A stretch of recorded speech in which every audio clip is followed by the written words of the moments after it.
and also to learn and grow. Indian classical music has two major traditions: the North Indian classical music, known as Hindustani, and the South Indian expression, known as Carnatic. The roots are found in the Vedic literature of Hinduism and the ancient Natya Shastra, the classic Sanskrit text on performing arts by Bharata Muni.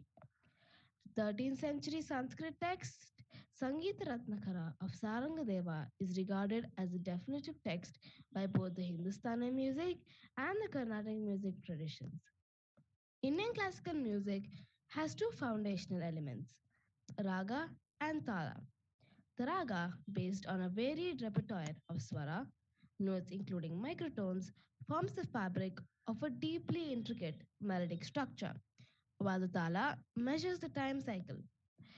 The raga gives an artist a palette to build a memory from sounds, while the tala provides them with a creative framework for rhythmic improvisation using time. In Indian classical music, the space between the notes is often more important than the notes themselves, and it traditionally eschews Western classical concepts such as harmony, counterpoint, chords, or modulation. Now we have a budding classical artist.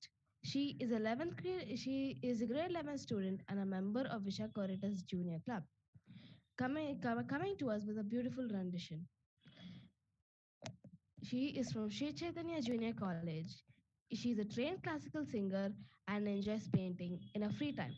Please put your hands together for Snigdha.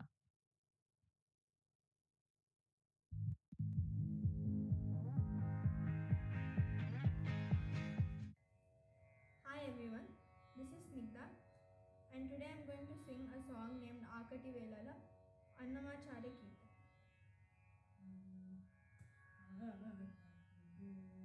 Lala alapaina veda Lala alapaina veda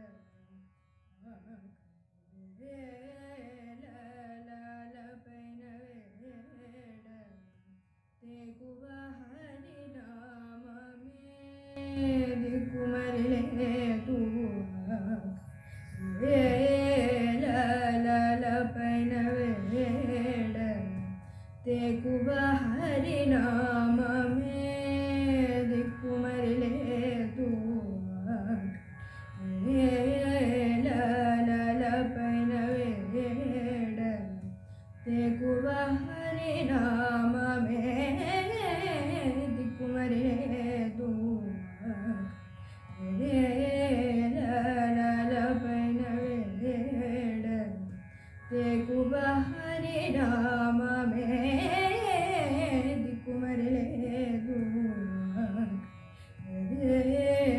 La la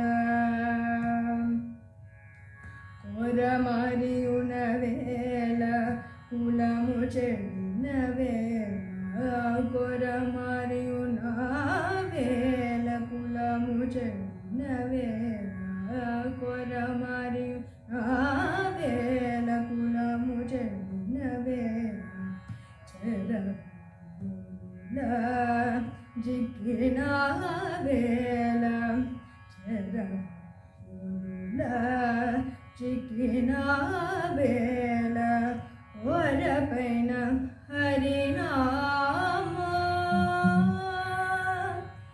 ora paina harinama mokkade gadi gaga ora paina harinama mokkade gadi gaga marachita piranaina marile Orapena Harinama Mokate Gadiga Kamarachita Pina Naina Mari Duteraku La la la Paina Veda Tekuva Harinama Dikumadre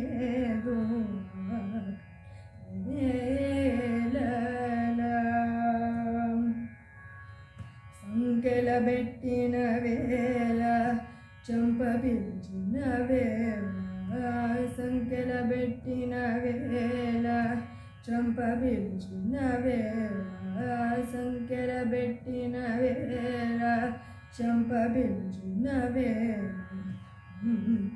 Kana ಪೂಲ ವಿರಾಗಿನ ವೇಳ Kana ಪೂಲ ವಿರಾಗಿನ ವೇಳ Venkatesu నామమే విడిపి జగతి గాక వెంకటేశు నామమే విడిపి జగతి గాక మంకు గోతి బోరలి నామరి దుటకు వెంకటేశు నామమే విడిపి జగతి గాక మంకు గోతి బోరలి నామరి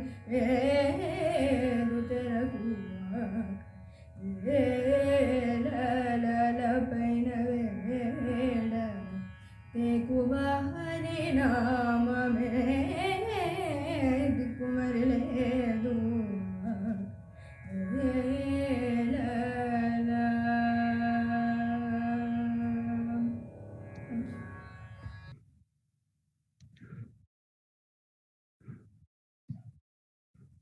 What a melodious performance. A round of applause for her. To showcase the prowess of our young speakers, we have an ensemble of speeches given by our members. Our first speaker is a ninth grader from Silver Oak School and in free time loves to play video games and read books. Put your hands together for Ryan.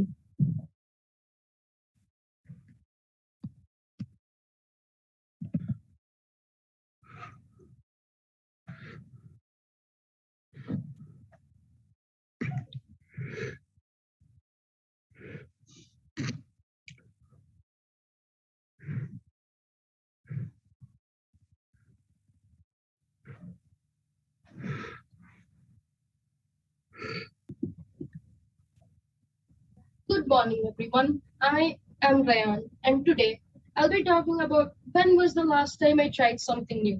In today's world, we all have our schedules and we keep following them. We keep doing the same things again and again, and we're so busy that we have no time to try anything new.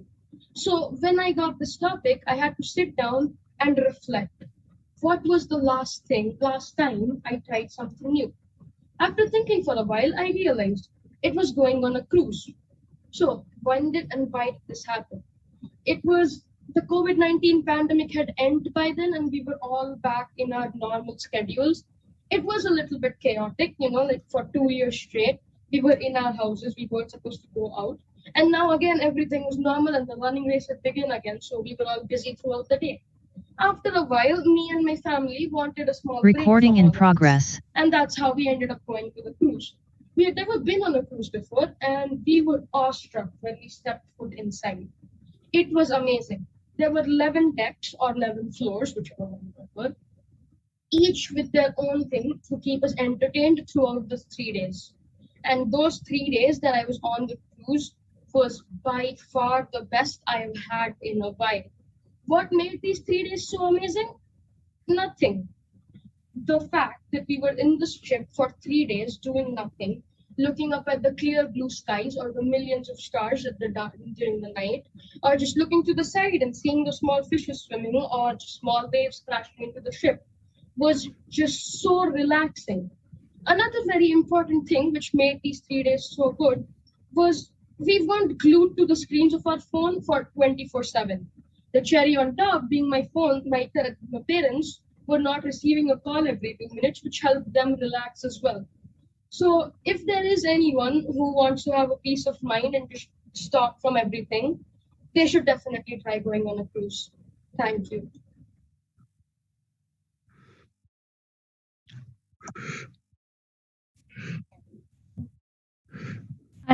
Please put your hands together.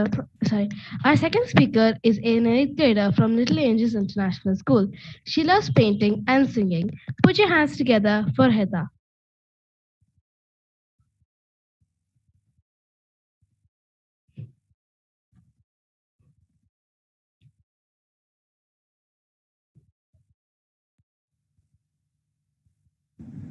greetings to Premier Kunal Shadvi, Mentor Vajanti ma'am, club officers, members, and guests.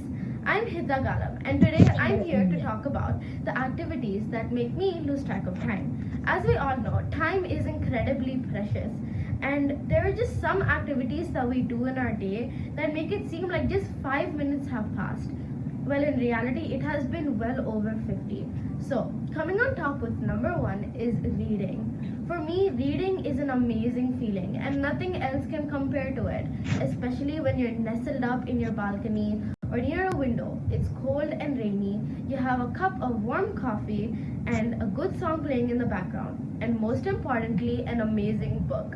For me, I love reading novels that are so captivating that I get absolutely immersed into it. And the next second, I'm the protagonist. I'm sword fighting viceroys and battling dragons. And the next, I'm Queen Cleopatra in Egypt, ruling alongside my pharaohs.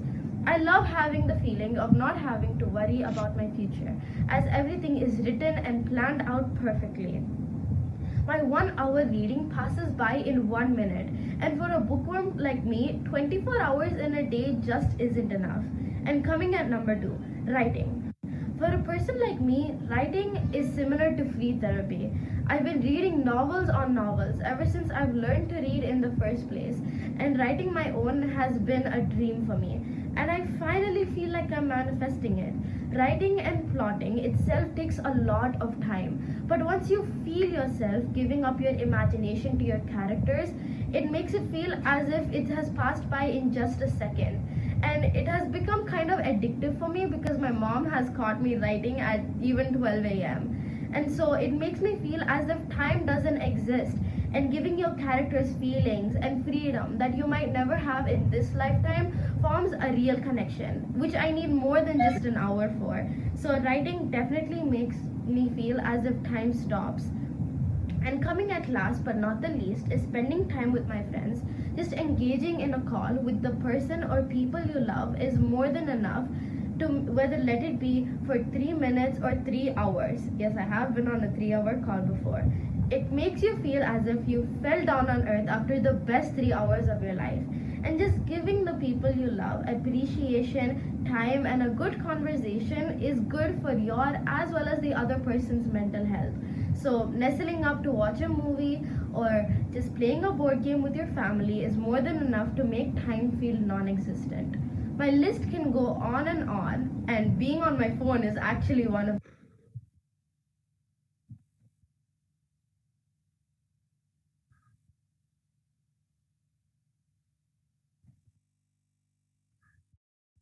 Learning is a continuous process, which is also a must if you aspire to become a good public speaker. To enhance the knowledge, we have an eminent speaker with us. To introduce our speaker, we have a sixth grader from Silver Oaks International School who enjoys swimming and games. Swasya, the floor is yours.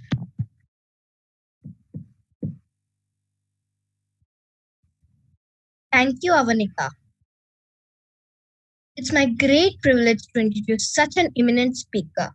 With over a decade of experience as a human resources professional and a career coach, he has trained over 2,000 students and professionals, training them on leveraging personal storytelling for confidence and growth, especially for resume writing, personal interviews, and social media presence. Her passion for storytelling runs deep as an ardent reader as well as an author.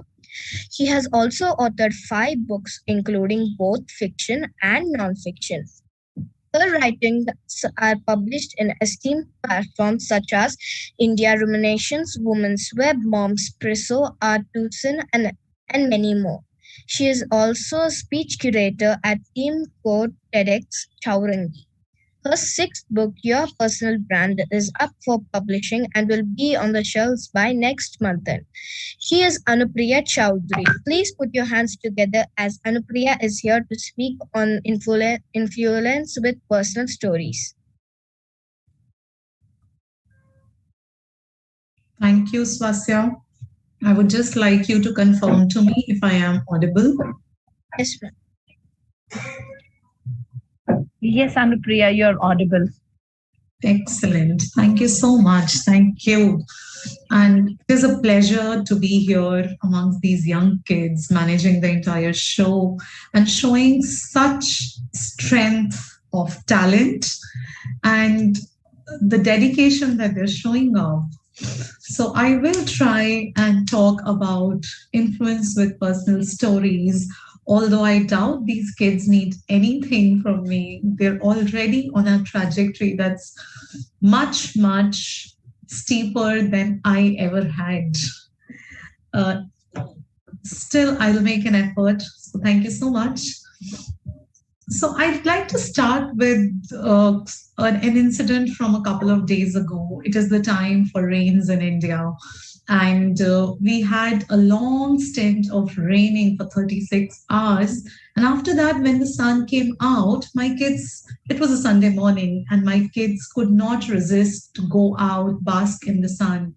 The only thing that I ignored was that the potholes and the caveats in the road were still filled with water. And what these kids started doing was they started jumping in those puddles and started splashing around. So when I peeped outside just to see how they were doing, I saw a neighbor reprimanding them for jumping in the puddles. And then when I asked him and called out to him and said that it's okay, sir, it's okay, let them be, he just looked at me as if I had grown horns. My son was also a little confused. He came rushing to me and asked me, Mama, can we play? And I said, yes, maybe you can have your pancakes, which I've cooked for breakfast, and then you can go back to playing. And he was much more confused than being relieved. And he asked me, are you okay with us jumping around in the puddles, splashing around water, getting dirty, wet? I said, yeah, what would be the problem? He was still silent and looking at me as if mom's gone mad or something. Is something wrong with mom? Uh, and he asked me, Mama, but don't you have a problem? Then I smiled and told him that when I was a kid, I used to traverse the entire way from the school building till the point where his grandfather would be waiting for me. And I would take a detour to make sure that I jumped in every puddle. And this story, my father fondly told to his friends and family when he never got angry on me. Why would I get angry on you? He went back to playing. I want to ask all of you, how many of you are thinking about your own childhood when you enjoyed the rains? And for the children in the room, are you making plans to enjoy the rains next time when you do have an opportunity? Well, that's the power of telling stories. If I told you I enjoy rains and I let my kids enjoy the rains, it won't make any emotional connect. But because I shared a story from my own childhood and my kids' childhood, which is a slightly recent one, you were immediately taken to that time and that memory or that plan about the rains. You could visualize everything. So today, I want to share with you one more fact that actually I don't remember myself splashing around in the puddles. It's my father who has told this story to me time and again over the years that I have come to believe that story as my reality. And that is the most important thing about telling stories. That stories, when told over the time, again and again and again, have the power to color the perception of your reality. They have the power to influence your actions because you are perceiving your reality in a different manner. And same goes for the listener of the story. If you are telling your stories to somebody, they perceive the reality in a manner based on the stories that you have grown up listening to. Let's talk about the primitive man, the primitive, this is me and my father uh, in an imaginative way, telling the story. I got so engrossed telling the story that I forgot to change the slide. So that is yet again another power of telling the story. So yes, stories become realities and they become legacy. How legacy? This primitive man, how did he pass on the knowledge of how he was hunting for food or how he was surviving the attacks by the cannibals? How did he pass on that knowledge? By telling his own personal stories, by sharing his own experiences in the form of a story where everybody sitting around him paid him 100% attention because they wanted to survive another day in the jungle. So, we will today understand, because I know you have a question that all of this is okay. We tell stories, the legacy, we have learned about our origin through stories. We've learned about our religion, our rituals, the struggles of our modern ancestors to get us here where we are. But how can I personally use my own personal story or anybody's personal story to my advantage? And there are three ways that you can do that, and I'll take them up one by one. The first thing that I've, the first story that I want to share with you in this respect, because it is only logical that I share some personal stories to exemplify how personal stories can make a difference, is about me growing up. I grew up in a nuclear family. And while I was growing up, there was only one thing that was fed to me, apart from the food, apart from the nutrition. The mental food was that I was being told continuously that I have to grow up to be a financially independent woman. And I did all of that, the studying, the entrance exams, the engineering, the MBA, everything to be able to become financially independent. In fact, I started hustling during my college days itself, and I took up jobs one after the other to fund my own MBA. And when I emerged from my MBA, I started earning. I contributed to my parents so that they could marry me off to the love of my life. And while I was doing all of this, after marriage, I became a mother once and then twice. Then I figured that I needed to support my kids. I gave up my job happily. Yet something kept nudging in my heart. Something kept nudging in my heart because I was deviating from my life's philosophy that was to be financially independent. And I started blogging to vent off my thoughts, to just keep my gray cells running. But I never took much no never took blogging too seriously. I was publishing my articles, I was sharing them on social media, but in the core of my heart somewhere, I was only passing my time because I thought it to be a better alternative than browsing through Netflix. And then a couple of months after I started blogging, I met another stay at home, a working mother converted, a stay at home mother turned a blogger. And when she sensed something amiss while I was discussing blogging with her, she asked me that, why did we both started blogging together at the same time. And I have today become one of the top bloggers in India. What's stopping you from doing that? I was quiet. I didn't have an answer. She smiled and she said that I will tell you what's stopping you. What's stopping you is the fact that you are not giving yourself enough credit for doing what you're doing. I sense those words when you say, oh, it's just passing time, it's nothing great.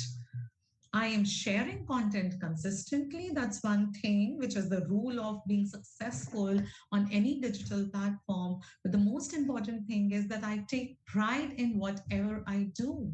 And that's what is missing in you. And she was right. Because as I mentioned, I was only considering blogging, being a mom blogger, as a pit stop. That maybe 5, 6 years I will do blogging and then I'll switch to something else, which I did. But that day onwards, I gave myself more credit for writing 3 blog posts every week, publishing almost every alternate day, engaging with the blogging community. And as a result, from 2017 through the years 2019, I featured on the top mommy bloggers list in India. So, what had changed? I use this story every time when I want to give myself more credit, when I want to create a more positive self concept, and to be able to motivate the other women around me. The story comes in handy. Now, when you're talking about stories, the the first time, as I mentioned, the first benefit is that it helps in creating a positive self concept. But what does it do externally? What does it do to other people? Well, stories also help you build relationships. And how do they do that? Uh, Again, there's a story for this. So at this point of time, I'm recalled of a Bollywood movie wherein there was this young struggler, let's call him Jack, and he went on to meet a client, a potential client, and we'll call him Tim. So when Jack went there, Jack and Tim's they sat across the table and they were discussing the business terms, and Tim sat down with that air, all right, he knew that I'm the decision maker, and somewhere between the discussion, he put a stop. He thumbed his hand on the table and he said, Jack, you are a newbie. There are enough experienced people in the market for this job. Why should I give you an opportunity? I can simply write you off and hire anybody else in the market. Jack stood up. He was almost upset. He was upset and he stood up in resignation. And before he turned around, he just mentioned to Tim that 30 years ago, there was this young man who wanted to make it big in the industry. And it had been a couple of years and there was no success. He was only failing and losing money. And because of that, he still didn't give up. He didn't give up. And 30 years hence, he is the top leader in the industry. And he's the person who's sitting across me, across the table. He's sitting opposite to me across the table. And you did not give up on yourself then. You did not write yourself off and give that opportunity to someone else. He left with those words. And as expected, the next day, this Tim guy calls up Jack and signs the contract. Now imagine if Jack had not, given that account of Tim's personal story, if he had not used Tim's personal story to communicate a certain intent to him, would Tim have taken his decision from the heart? By telling the personal story, Jack actually reached straight to Tim's heart and built up that relationship, paving the path for their business relationship. So, that again is one of the biggest powers of using personal stories to build up relationships. What next? I will come back to my own account, my own personal story. We hear a lot of times in our professional journey, why should we hire you? What is so good about you that we should work with you? Or why are you the best person to be in this position of responsibility? Or the kids, when you grow up, you will face this question a lot. You might have faced this question in a lot of voluntary places where you wanted to do some work and engage with the community. So, what happened with me is that I help my clients identify their strengths and their weaknesses to decide their career path so that they can answer these questions with more ease. So, in one instance, this mother and daughter duo came to me because they wanted to discuss the daughter's career. And I observed that the daughter was quite calm and she was more responsive than being more proactively interactive while I was talking to her, while the mother hung on to each and every word I was saying. She had questions ready for me throughout the 90-minute session. So at the end of the session, when the girl was convinced that she had some answers and some homework to do for herself, the mother, she refused to stand up and she just kept looking at me. And she asked me, do you also do career coaching for mothers who've been homemakers for long but want to do something? I smiled. And that was testimony enough for me to know that I had done a good job. What's the point of this story? If I had told you that I am a good career coach, if I tell you that I am a good career coach, would you believe me? But when I present you with this personal story of how I experience, of my experience with a client and their feedback, it makes you believe better that I might be good at what I do. So here is the deal. We have established three very clear benefits of telling personal stories, and these are the positive self concept. Please excuse me the wrong spelling of positive, it is a typo, I just noticed. Now, building relationships and for professional growth. But there's one more thing that we need to notice about personal storytelling, about from the stories that the example stories that I just shared with you. And that is that in every personal story, you need not be the hero. Are you flummoxed? Are you confused? Let me explain further. So, when I told you the story of my friend and me struggling as a blogger and my friend coming into the picture, who was the hero of that story? The hero of that story was, in fact, that friend who acted as a catalyst for me to change my mindset. In the second story, the client, that is Tim, was the hero because Jack revoked a memory from Tim's past, gave the memory to him in his face, and asked him to make a decision. So it was actually Tim's story which Jack used to his advantage. So the client was the hero. And in the third story, all of us were characters. Me, my client, the mother, the daughter, everybody was the character.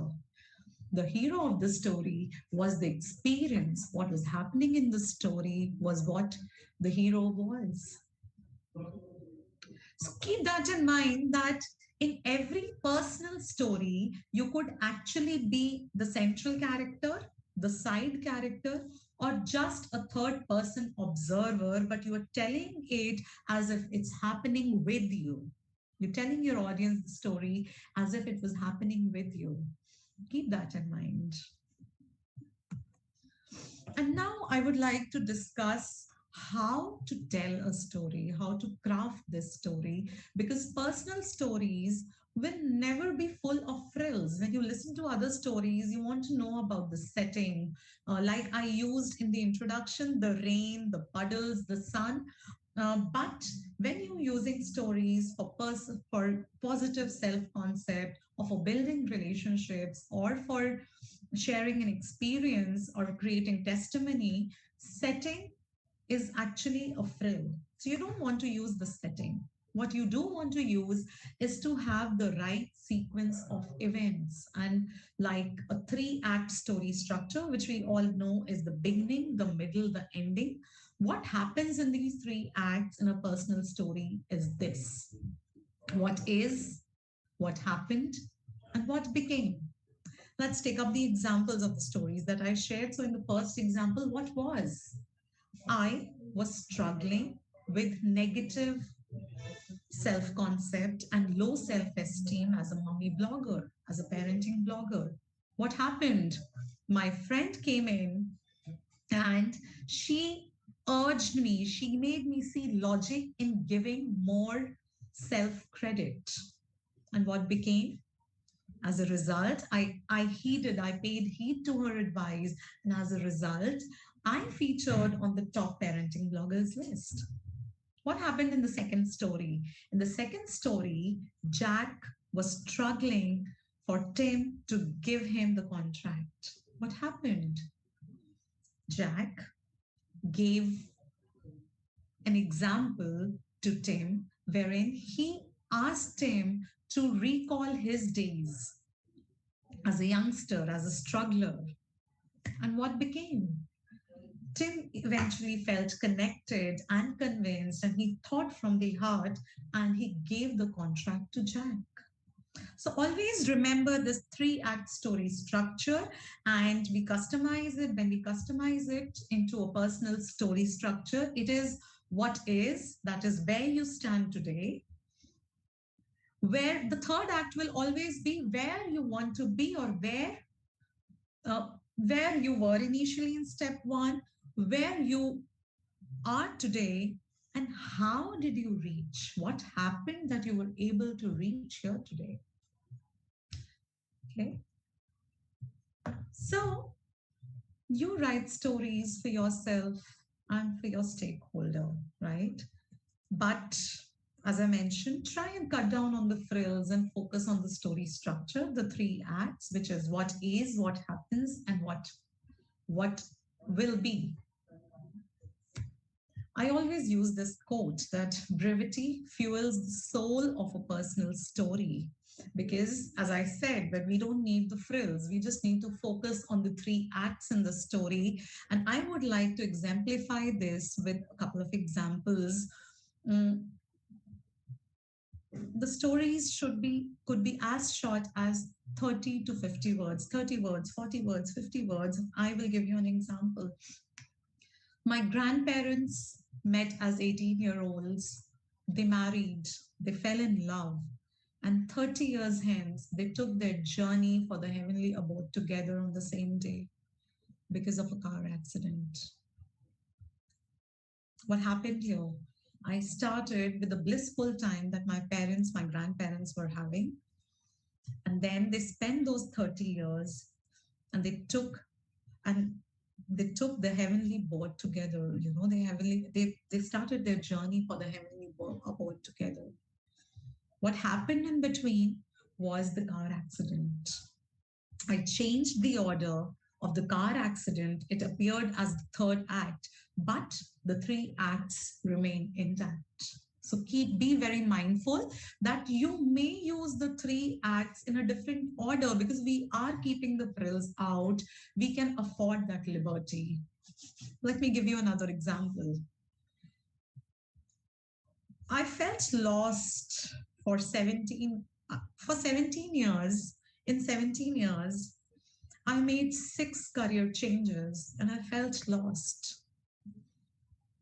One day, my nephew made a remark that I was quite well acquainted with the gamut of professional ecosystems. And then I realized that my career hopping actually could be my strength.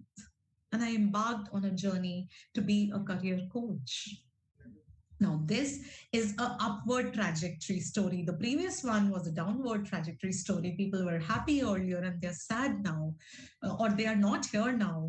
But in this story, I was lost. And then someone made me realize something once again. I tend to need a lot of counseling from my own people around. So, yes, I was lost. And then somebody made a remark and I realized and I found my path ahead. So keep in mind that personal stories can be as brief as 30 words, as 50 words, and it is okay to actually have shorter stories, no frill stories, ignore the setting and a lot of characters. It could just be focused on around whose life or the incident that the story is running around. Now, I'd like to leave you with one thought that personal stories can also lead to your own transformation. And how does that happen? That happens because when you want to connect with your audience, when you want to connect with your client, you get that courage to share stories which you would never otherwise think about sharing with the world. You want to be vulnerable. So you get that courage to share those stories. And when you do that, when you go through that process of sharing your own stories with another person, you go through a process of catharsis. It is a cathartic experience, and you will find yourself healing, and when that happens, your own confidence increases. I call it the 4C orbit of evolution with personal storytelling. And I have an example for you. It is the example of the famous author Chetan Bhagat. Now, Chetan Bhagat wrote a story which is his personal life story, which was Two States. It was the story of his own marriage. And in that story, he went into details and he elaborated how his relationship with his father was. Just go ahead. You only. Yes. So he shared in that story how his relationship with his father was quite strained. And he, after the book was released, he went on record saying that because I wrote that story, it was a healing process for him. It helped him forgive his father. He doesn't meet his father more often after he was healed, but yes, whenever he meets his father, he doesn't feel that constant discomfort and hurt in his heart. So I leave you with this thought that try and nurture your life, try and consider your life as one big novel, and as and when required, pick up the tips and bits from your life story and use them to your advantage. Thank you so much. If you have any questions, I would be glad to take those questions now.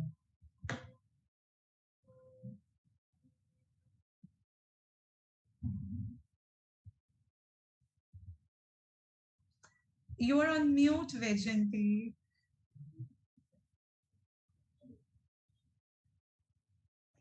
Thank you, Zoom Master, for unmuting me. Before anyone jumps the gun, I said, let me take the opportunity to, raise my hand. Lovely speech, Anupriya. I can resonate with your speech very much because I have been in that situation, going through the situation. Maybe I live through the situation. I have no idea where I'll end up. But yes, I can resonate with your story so much. Okay, I have a quick So question. much. I was making a note. Okay, when you were talking about building of the story, I really like you said, just 50 words are enough from your own dictionary. You can bring it and you can make it into a story. So, how do a person like elaborate it and connect it with the people? So, we need to know the audience before we know which story we need to pick up from our life history to be shared, or how do we go through that? Yes. So, as I said, that the central character, the hero of the story, may not always be you in your personal story. Okay. So, when I'm talking to a client or when I'm talking to somebody to hire me or to give me an admission, what will I talk about? What kind of a story will I pick up? I will pick up a story of another instance where I did a similar job and the person on the other side was happy with my job. So if it is for students, they are appearing for an interview so that they are taken in for a voluntary program. What is the story that they will talk about? They will talk about a similar story from their past wherein they volunteered or they showed compassion for something and it gave happiness to the other person, right? So you have to bring out a similar client from your story and identify the story that you want to share with the current client. So client, when I say, is the audience of the story. So if you as a teacher are talking to your students, what kind of a story would you bring in from your life? Maybe something somewhere where you were dealing with your own students, earlier students, uh, your own children, or you yourself as a child. So if you look at it, the audience gives you the cue of who the hero of your personal story will be. Or at least, if not the hero, at least a major stakeholder character in the story. I hope I've been able to articulate what you wanted to know. You've got to unmute once again. The I admin and the host, please unmute. Yes. yeah, they were able to unmute. So yes, what you said, and what I really liked is when you said you allow your children to play in the rain. I tell my children, you're not made out of soap. You should actually get wet. There is fun making the boats and floating them on the, the rain streams. There's a lot of fun and seeing how far your boat reaches. We used to run behind those boats to see where it will go. Unfortunately, our children are running behind, what should we say, the virtual world. Don't ask me. It's a struggle. Yes, it is a struggle. Yes, yes. Okay. Now, last question. I know my timer person is, raising their hand. There's one question that's come up on the social media that they're asking. Now, many of your stories, when they are personalized, when you want to share it with them, children, um, especially our own children, do not give any credence to it. They just leave it like, I know you always say what you have done, how you have done. You always glorify yourself and you put us down. So, how do we handle that? I think the answer is in the question. Don't put them down. Stories have to be empowering. They have to give people the ability to have a vision. So when I'll share a small instance, I thrive on personal stories. So recently, what happened is my son came up to me and he asked me, Mama, what is bunking? And I was like, oh my God, 9-year-old, and he wants to ask what is bunking. And I asked him, where did you get to know about this term? And he said, I heard certain seniors talking that let's bunk the class today.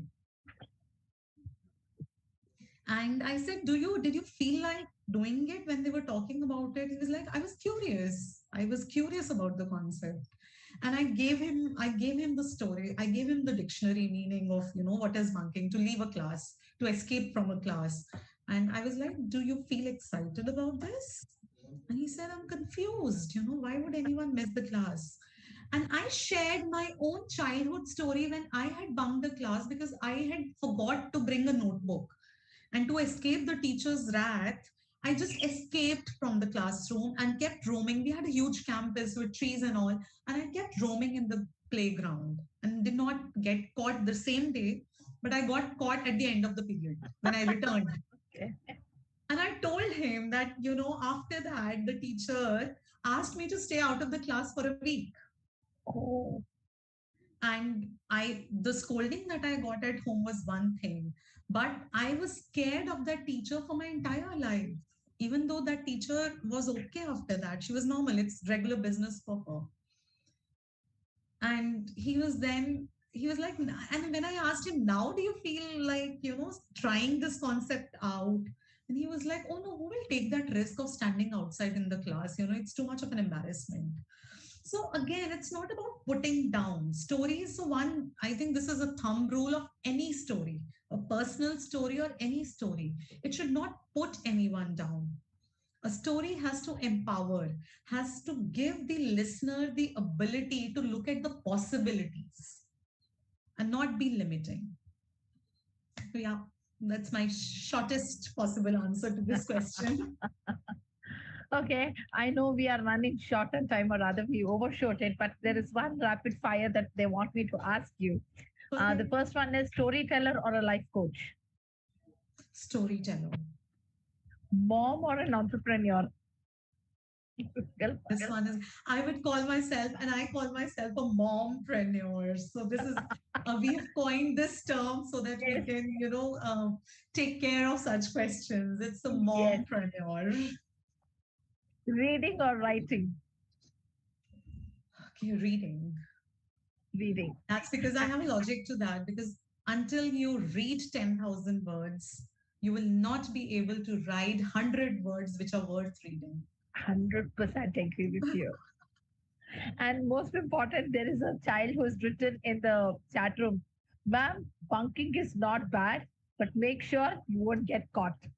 I'll pass on that advice. I'll pass on that advice to my son someday because I'm sure he will bunk someday. So it's okay. I It's will pass on okay. that advice. Thank you so much. Thank you. Thank you. I'll just call her Swasya. The floor is yours. Thank you.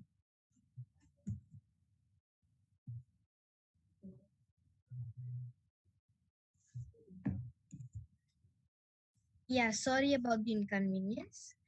Now, this is what we call leaving behind an influence. You have really taken us to another level.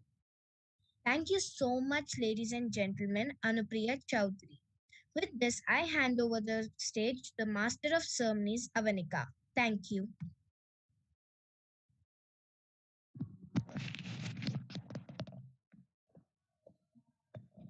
Thank you, Swasya. To assimilate what we have learned, we need to be stress free. What can break our stress level is travel. So, are we ready to explore the Eastern India? So, please kick off your shoes and relax as we discover the majestic and mysterious Eastern India. It only happens in India. We've often heard people rant that India is a land of mysteries and wondered where that notion came from. Well, we finally got an answer for you. India truly has zillions of secrets buried deep in its most bizarre of places that either leaves people wide eyed with shock or freak them out when they learn about them. From hills that pull cars up to places that defy gravity, India is home to the most unusual of mysterious places. We've listed some of those mysterious places in India here, especially to showcase the wonders that this amazing country holds. Are you set for the second edition of Majestic and Mysterious Eastern India? Eastern India comprises Chhattisgarh, Sikkim, West Bengal, Jharkhand, Bihar, and the Seven Sisters. Arunachal Pradesh, Assam, Manipur, Mizoram, Nagaland, Tripura, and Meghalaya. We start off with an otherwise quaint and picturesque little village in Assam. Jatinga experiences a bizarre yet sad phenomenon every monsoon. This rare occurrence makes this village the most mysterious place in India.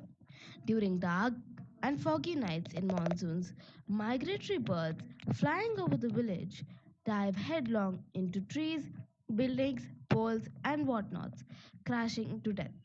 Jatinga is one of those strange places to visit in India that turns into a land of mass birth suicide every year during September and October. From Assam, we now travel all the way to West Bengal. The marshes of West Bengal can get spooky in the dark, but there is one phenomenon that really freaks out fishermen there. There have been many sightings of unnatural glowing light of different colors hovering over the marshes in West Bengal, referred to as Alaya lights for many years now. Remember that these are nowhere near to the northern lights. These lights are a nightmare for fishermen as they usually end up confusing them and they would lose their way. In many cases reported till date, various fishermen have even lost their lives due to these strange lights. These marshes are some of the most mysterious places in India owing to this unexplained phenomenon. Let's now travel across to Manipur. Zelad Lake in Tamenglong district, Manipur, has a beautiful and mystical tales that make it such an intriguing place to visit. Zelad is the largest and most popular one among the seven lakes that dot the area. As per the locals, the lake remains in the same condition, come rain or shine. And please note that Tamenglong is one place that receives heavy rainfall. For some reason, the lake has never flooded nor dried up. How the lake manages to stay the same, no one knows. Zelat is also an important pilgrimage site for those who follow the Heraka faith, the tribal indigenous faith. From lakes to forests. The sacred groves of Maflang is probably one of the most well preserved sites in Meghalaya. The sacred forest has only one rule, and that one rule that has managed to protect the land. No one is allowed to take anything away from the forest. No pebbles, no leaves, not even a twig. Nothing leaves the forest. If you leave the forest exactly same as you came. Maflang Sacred Forest is a beautiful mix of meadows and dense forest. And it's in that forest that one will find many monoliths. These monoliths were sites of religious ceremonies that were performed by Kasi kings and religious figures. Culture and beliefs aside, we feel that it is a great thing to do for the forest. It is such local traditional laws that protect these forests. They play such a great role in conservation of original forests, something that we all have to learn from. How can we leave this area without seeing the tunnels? By the Ahom kings as an army base in Sibsagar. It consists of two secret tunnels and three floors below ground level, now restricted to visitors as some people went inside and never came back. From Seven Sisters, we cross over to the foothills of Himalayas in Sikkim. Sepoy Harbhajan Singh of 23rd Battalion of the Punjab Regiment died in 1968 after drowning while escorting a mule column in Sikkim in a fast flowing stream. As per army folklore, he appeared in the dream of his fellow soldier asking for a temple to be built in his name. Till date, people believe that he is protecting the men of Natala Brigade who guard the border point with China. Now make a note of this lake. It is important. The wish fulfilling lake. Kichalpari, located in West Gangtok, is the sacred to the Lepchas, Buddhists, and Hindus, as they believe it is a footprint of Lord Shiva or Lord Buddha. In spite of being covered with dense forests, legends have it that the birds don't let a single leaf settle on the lake. It seems the lake is blessed by Guru Padmasambhava. Further up north of Sikkim is another famous lake, source of mighty Tista River. Gurudongmar Lake, high altitude lake, is perched on a plateau by the side of Kanchenjunga mountain range. Legends have it that the region was once parched and the lake remained frozen all year. Uh, if you visit the lake now, even in winters, you will find a tiny spot that stays unfrozen. As for its mystery, the locals believe that that Buddhist Guru Padmasambhava, also a renowned tantric, touched the very spot and blessed it to remain unfrozen to make life easy for the people around. Believe it or not, visitors as well as locals vouch for the existence of a tiny, unfrozen corner even in the harshest of winters. Imagine yourself in a place that looks like a woodland, but in fact is just a banyan tree. Sounds exciting. The Great Banyan Tree, situated in Acharya Jagadish Chandra Bose Indian Botanical Garden near Kolkata, embraces the world's widest banyan tree. This tree is immense beyond imagination and is 250 years old. The original trunk of this tree seems to be lost in the cluster of the roots, and the aerial roots make it appear like a forest. Interestingly, these roots are 25 meters above the surface. There is an unusual formation of trees in the gradients of Khasi and Jaintia hills in Cherrapunji. There is a rubber tree having 3,000 feet long roots slinking its way along the gradient. The trees stick to the upper area and the roots are elongated to the riverbed, hence providing natural bridges between the rivers. This mystifying sight bewitches the minds of the tourists instantly. These are called the living tree bridges in Meghalaya. Molnong village in Cherrapunji is popularly called God's own garden. It has won international accolades for being Asia's cleanest village. It is a community based effort for promoting ecotourism. It is interesting to note that this village has a 100% literacy rate, and most villages even speak English fluently. Malong is a boast of other amazing sights like waterfalls, living root bridges, and balancing rock. I hope you enjoyed the less discovered and explored part of eastern India. I hope we intrigued you guys enough to even consider a trip to these parts. With this, I call upon the contest chair Kundan Shragvi.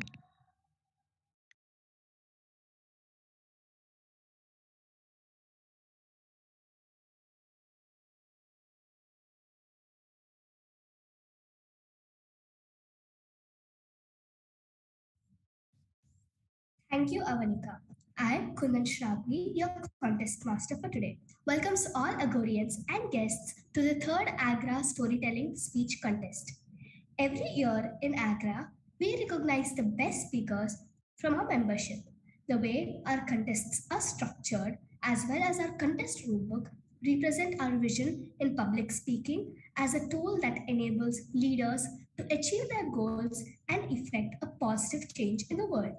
You will see that we don't have a generalistic speaking contest because, for us, public speaking is a means to a goal, but not an end in itself.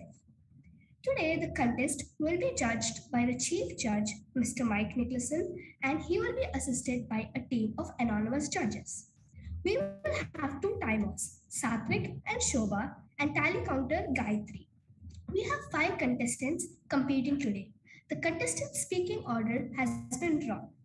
To be eligible a contestant must be a registered member of the Agora Speakers International Foundation. The contestant must be an active member of an officially registered club. I request the audience to keep your videos turned off and microphones muted. The contestant speech order has already been drawn. It will be revealed when we call the contestants in that speech order when the contest begins. I request you all to turn on your videos when your name is called. Remember, the contestants are called now in the alphabetical order for the judges to identify the contestants with their respective names.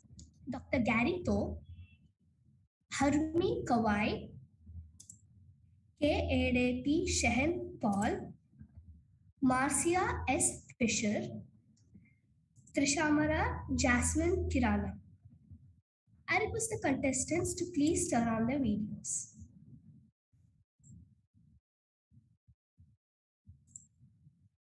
Your timing begins when you make your first utterance or communication gesture or automatically after you have been on the stage for the specific preparation time.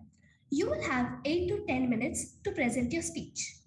The timing lights will be activated as follows.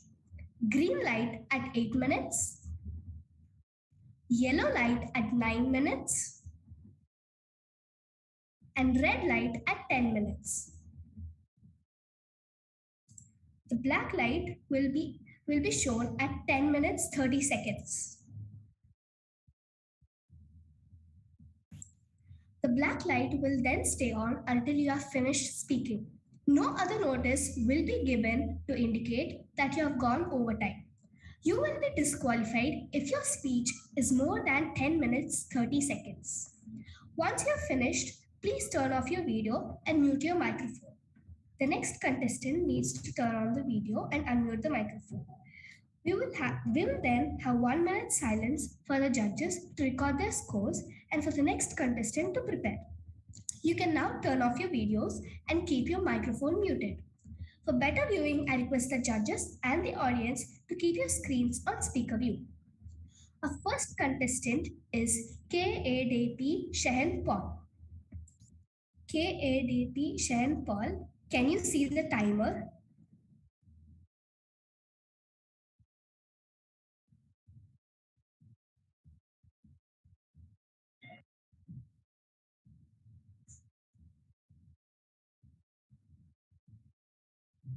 Mr. Shehen Paul, can you see the timer?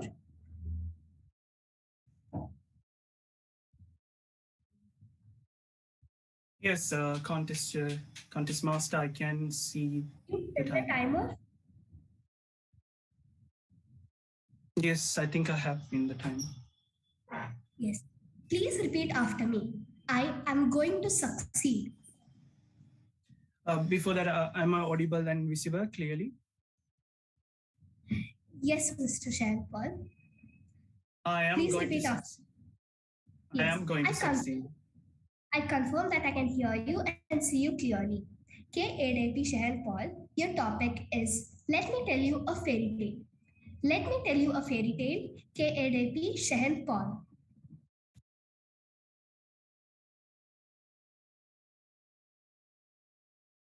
Hey, you. Yeah. Come closer, come closer, come closer. Do you want to hear a fairy tale? Well, I got one just for you. Tell me, how many of you clapped when Cinderella, the dusty girl from the dirty kitchen, became the princess of the kingdom? And when Jack, the poor boy from the farming village, climbed up the magical beanstalk, grabbed the golden goose? How many of you told? Bravo! What a nice story. What if I tell you a similar story with a bit of a taste of reality? Contest master, ladies and gentlemen, let me tell you a story about a little boy who was told no, never, nada, on by the society whenever he wanted to do something different. Let's get started. Once upon a time, there lived a little boy who was neither a prince nor a pauper. He lived in a far, far away tropical island named Sri Lanka, a land known for its natural beauty, ancient pride, constant power cuts, economic crisis. However, the little boy and the family were living a life of happily ever after.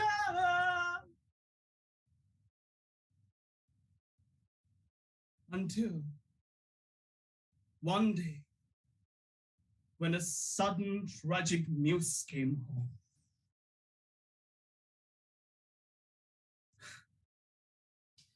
I'm sorry. I got carried away a bit. Why do I have to make it dramatic when it is more realistic? So let me keep the fairy tale tone aside for a bit. I still remember, it was just like yesterday.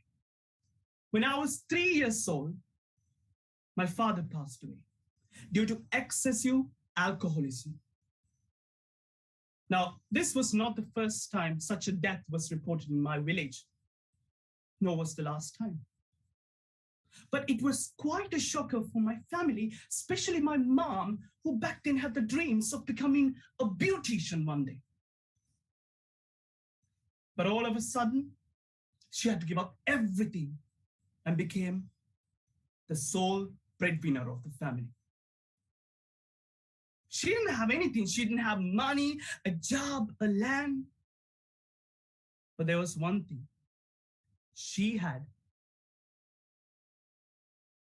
a cow. Well, not this toy cow that I used to play, an actual cow. So she gave up everything and became a dairy farmer. She started wearing my father's clothes, my father's boots, my father's big old cowboy looking hat. Yoo-hoo! She became rougher, tougher, like a man. For the past 20 years, day and night, she struggled so that I could have a better life. So if any one of you ask me who the Iron Lady is, I would never say that it's Margaret Thatcher. No, for me, it's my mom, the Iron Lady.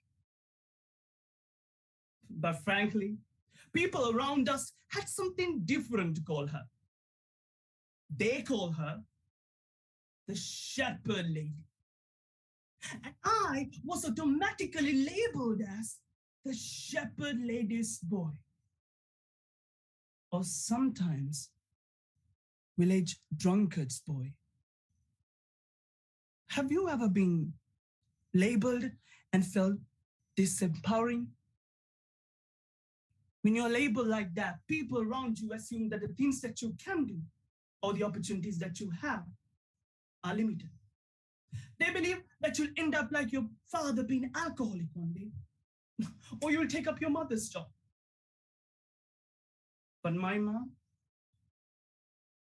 wanted me to dream big. This is something sentimental.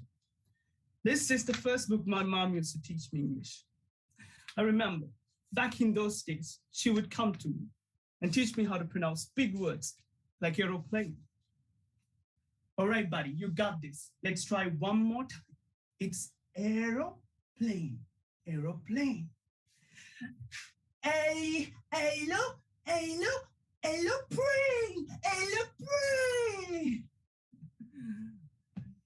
I really enjoy those teaching moments with my mom. In fact, I was fascinated by the language. So one day, I went to my mom and said, Mom, when I grow up, I want to go to a big school one day, study in English medium, and travel all around the world in an airplane. But this idea of studying in English medium in my village was kind of like a taboo topic. Because in my village, people believe that if you want to study in English medium, you have to be either the son of the politician, or son of the village wealthiest man. Well, I was neither. I was just the village drunkard's boy. I was just the shepherd lady's son. So people were so concerned about my education. Now, a little bit of a geographical detail about Sri Lanka. In my country, English is considered to be the language of a privilege. Only the elite class of the society may study in English medium. And only the super school in the capital, Colombo, has English medium. Now, imagine a poor boy from a farming village who barely can pronounce the word aeroplane, challenging that norm. I remember people directly saying to my face, Paul, I don't think this is a good idea. Come on, this is not like your mother tongue. It's an entirely different language. At least you should have that family background, the family exposure, which you don't. So why take all the troubles of doing something like a fairy tale? And I even remember people talking behind my back. Have you heard the news? The shepherd lady's boy, Paul, has started learning in English medium. Honestly, these people should know their limits, right? They told me that I don't have what it takes. They told me that I was not meant for this. They told me my family background, my family exposure was not enough for this. However, despite all this dissuading conversation, my mom, the shepherd lady, sent me to one of the best schools in the capital, Colombo, so that I could study in English medium. Now, the capital, Colombo, and my hometown are 93 kilometers apart from each other. Because of my financial difficulties, I have no option but to daily travel. So 3 hours up, 3 hours down, 6 hours of traveling for 6 hours of schooling for 6 straight years. It was exhausting. At some points, I believe what others said. Maybe they are true. Maybe they're right. A little boy like myself cannot dream big. That's when my mom came to me and said, honey, every morning I go out there in the fields, even without wasting a single drop of milk, so that you could dream big. Don't listen to what others say. One day, I want you to go out there and tell your story to the entire world. One day, I want you to go out there and tell your story to everyone, to the world. Ladies and gentlemen, here I am, telling my story to the rest of the world in Agoracon 2022. Mom, we made it. Ladies and gentlemen, I'm still that village drunkard's boy. I'm still that shepherd lady's son. But at some point in my life, I was brave or foolish enough to break those limits set by other people, or sometimes by myself. So in life, you may come across similar situations where people around you or the voice inside your head says, you don't have what it takes. This is not meant for you. You are not made for this. When you're trying to fly, they might say, you don't have wings. When you're trying to dive, they might say, you don't have skills. But remember, next time, whenever you hear those words, passionately, wholeheartedly, tell them, I am Cinderella of my story. I am Jack of my story. I am writing my own story. So do write yours. Over to you.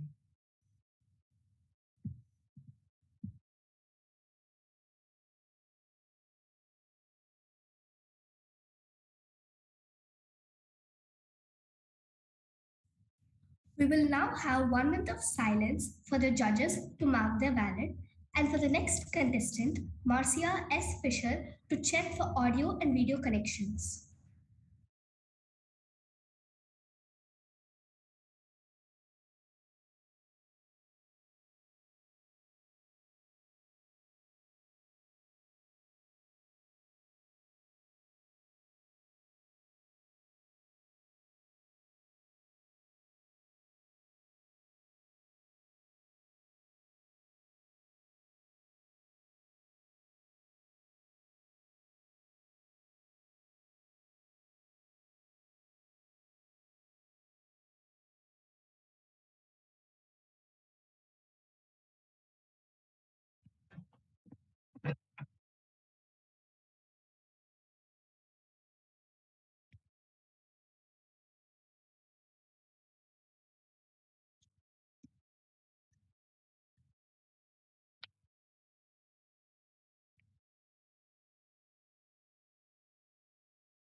Marcia S. Fisher, can you see the timer?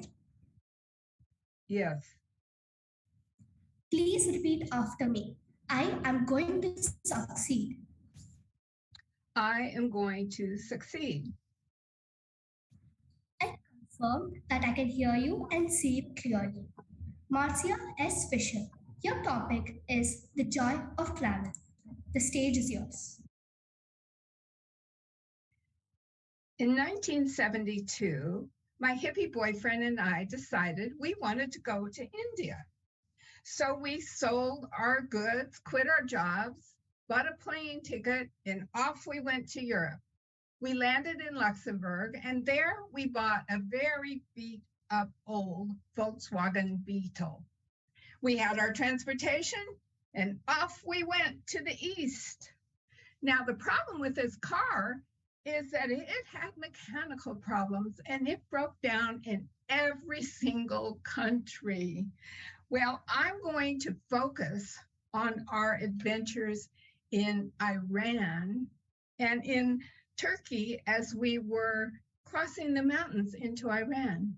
Now, as we drove across Turkey, everyone told us, when you get to the mountains, beware of the thieves in the mountains. They're going to come down. They're going to rob you and hurt you. Well, wouldn't you know, the car broke down in the mountains of Turkey. And there we were in this little restaurant out in the middle of nowhere, nothing around, and thinking, what are we going to do? Well, all of a sudden, all these men came from everywhere. They spoke a little bit of English. We spoke no Turkish, but they all put their heads under the car and they were figuring things out, and they fixed it. So we were on our way, and they warned us. They said, when you get to Iran, beware of the thieves in the mountains. They're going to come down. They're going to rob you. And we just smiled and said, Yeah, just like these nice gentlemen that just helped us. Well, we arrived in Tabriz without incident. And the first day there, my boyfriend didn't feel well and he spent the day in the hotel.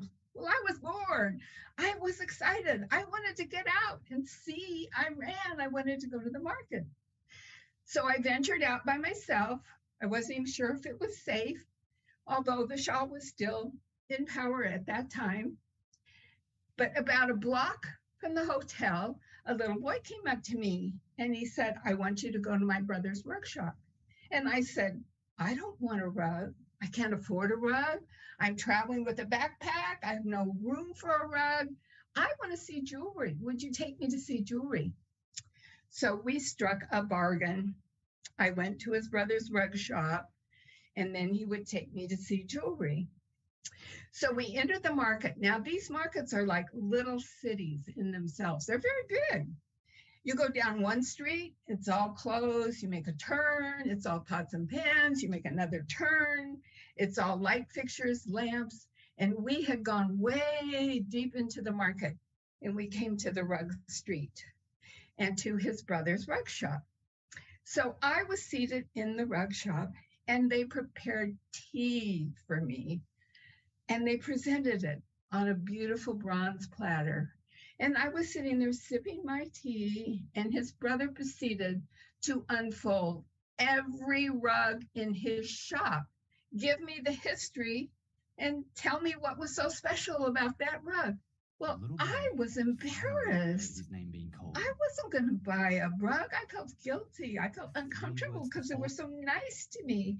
And finally, he said, well, what do you like the best? And I said, I like tribal pieces.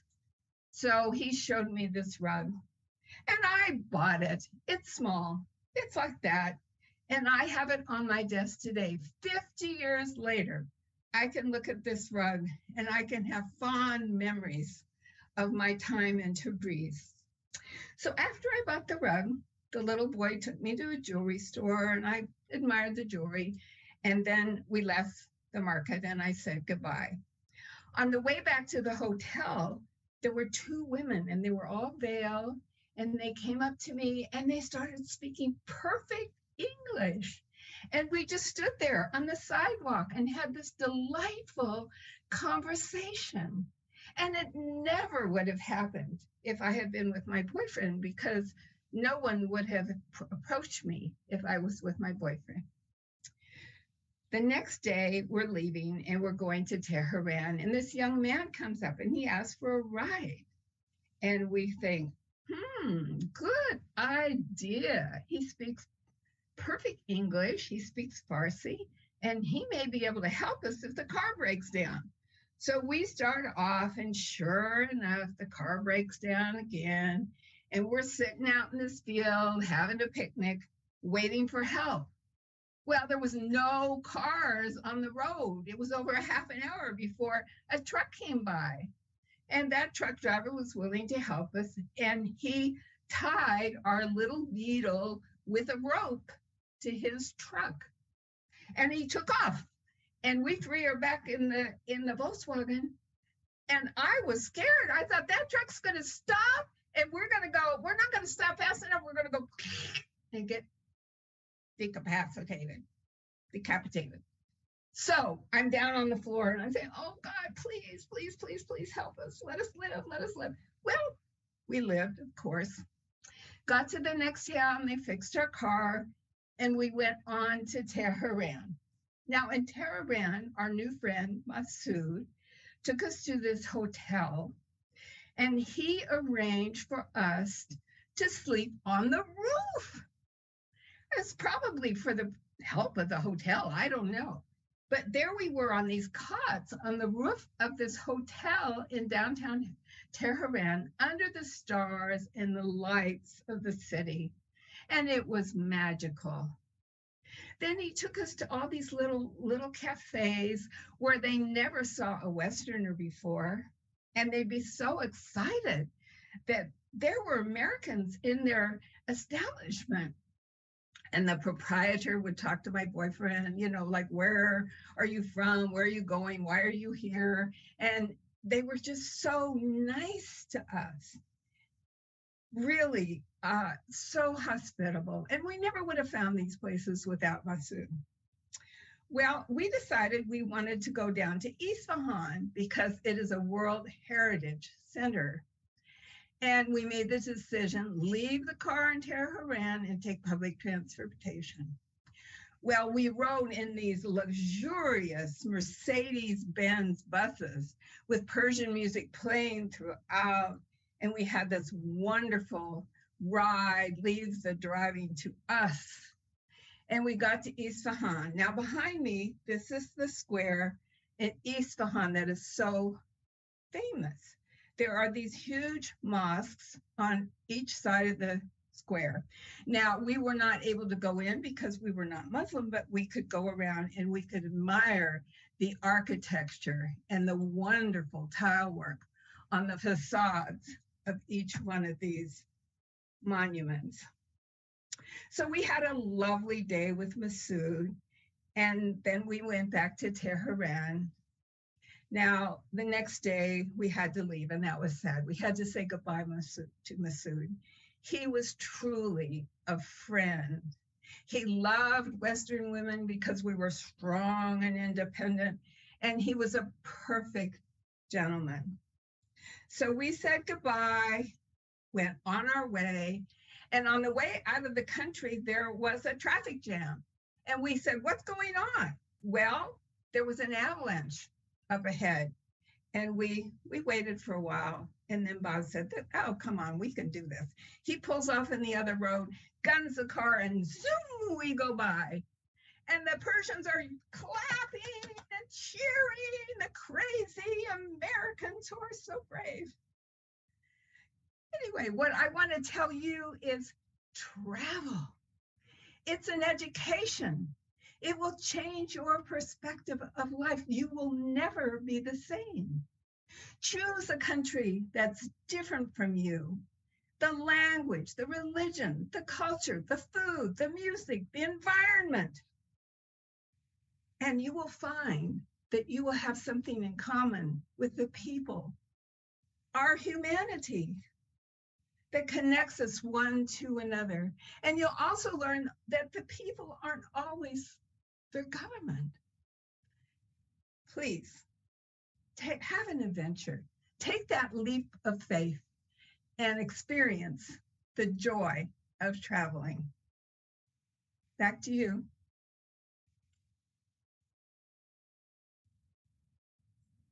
We will now have 1 minute of silence for the judges to mark their ballot.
Due to unforeseen circumstances, contestant Gary Tho is not able to log in.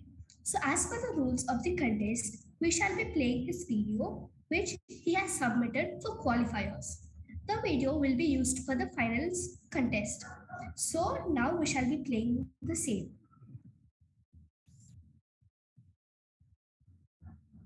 I request the Zoom master to please present the video.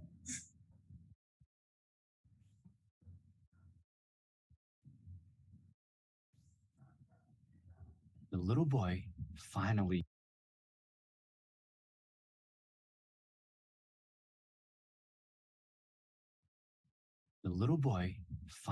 heard his name being called. The 3 words that followed, though, brought his heart to tears. He could not believe it. C on a roll. He stood up. He walked to the front of the stage and stood next to his peers, holding his piece of paper that said that he was a C student. He was so upset he did not know what to do, and all of his peers on either side all got A's and B's. He stood there thinking, what am I going to do? What am I going to tell my parents? His heart started to race. It's beating so loudly he couldn't hear everybody walking off the stage until the teacher tapped him on the shoulder. Excuse me, little boy, please continue. He ran off the stage. He sat down and he was silent for the rest of the ceremony. He watched as his sister got an A and his brother get an A. His heart raced even harder. It was vibrating so loudly he could hear it in his ears, thud, thud, thud, thud, thud, until suddenly it stopped. What a great idea. He ran out of the chapel and he went straight to his locker, dug into his pencil case, and he found his blue pencil. He proceeded to take his pencil and give himself a big, fat A. Proud of himself, he put his certificate into his school bag, waited for time to go home. Mother came to pick up the kids. As the little boy opened the door, so, what did you get? What did you get? I got an A. I got an A. Little boy smiled. See, Mummy, look. A. Ah!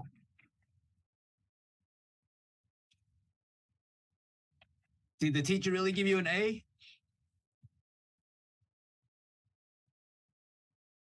Little boy sat quietly the entire trip home, freaking out because he knew what was coming next. The moment he got home, there was an unleashing of angry mother and little boy. Okay. I'll study harder. Sorry.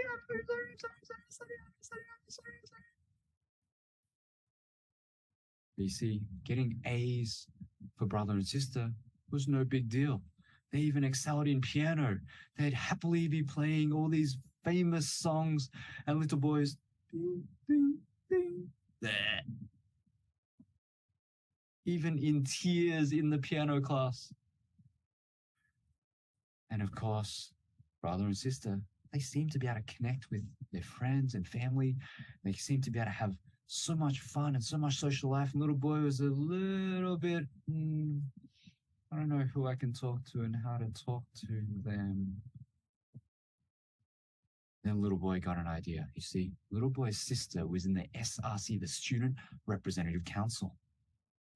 And little boy said, I'm going to get lots of friends because I'm going to get into the SRC and I'm going to prove to everybody that I can be as popular as sister. So he did. Nominations came out. He quickly wrote his name. Little boy, he said, what am I going to write? I know. I'm going to do every request that people ask. I'm going to listen to your problems and help you solve them because I am a good boy. Perfect. Submit. 2 days later, list of nominations came out. Little boy proudly sees his name at the bottom.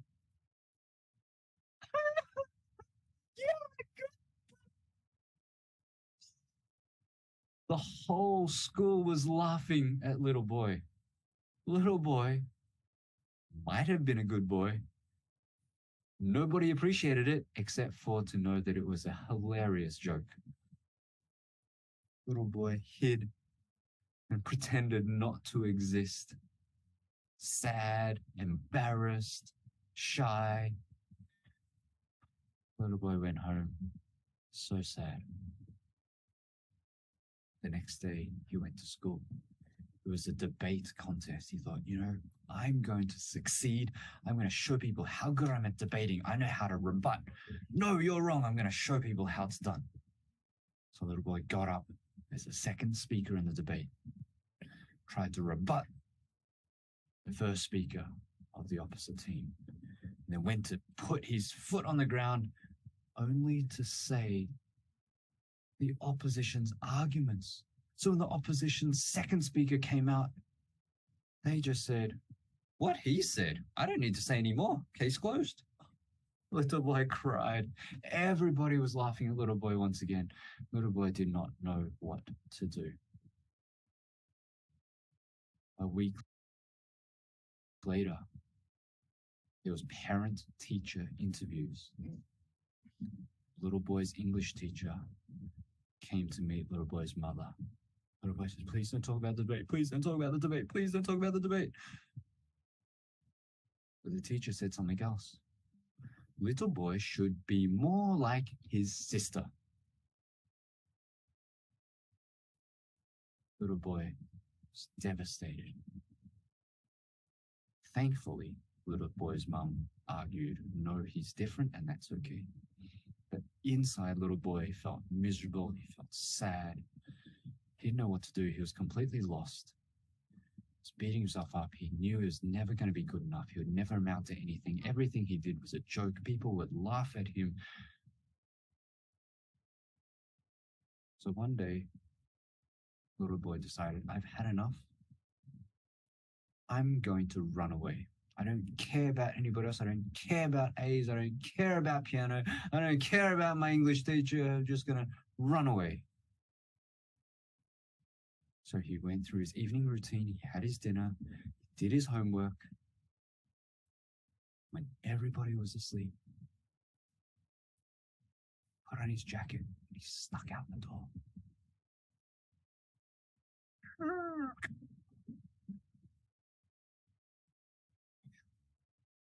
Started walking.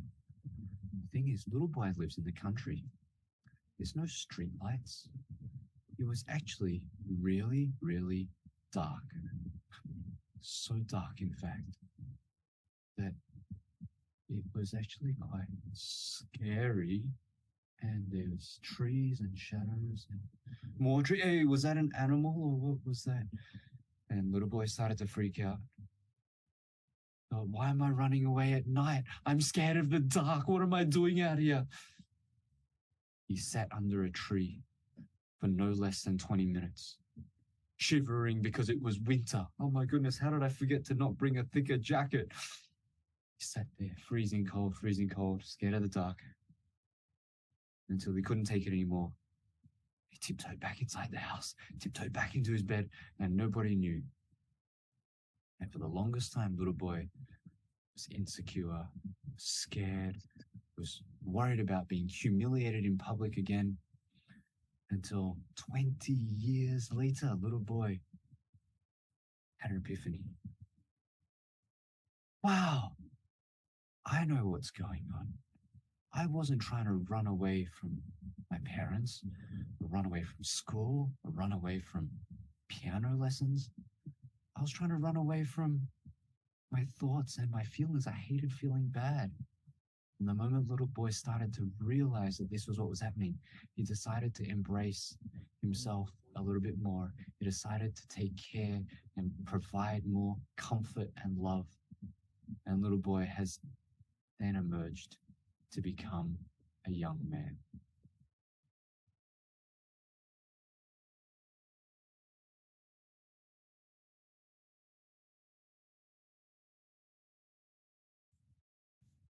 We will now have 1 minute of silence for the judges to mark their ballot and for the next contestant, Harmeet Kawai, to check for audio and video connections.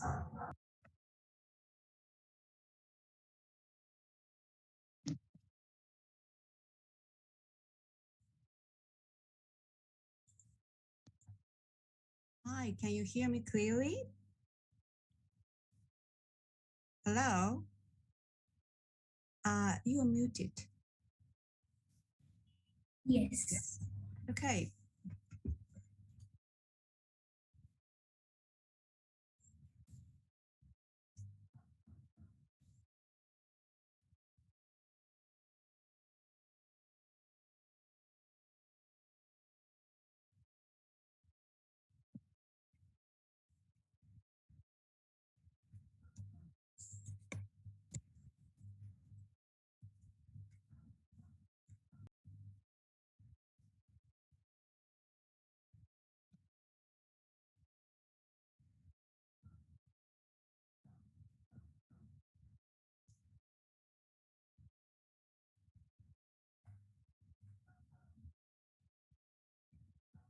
Harni Kawai, can you see the timer?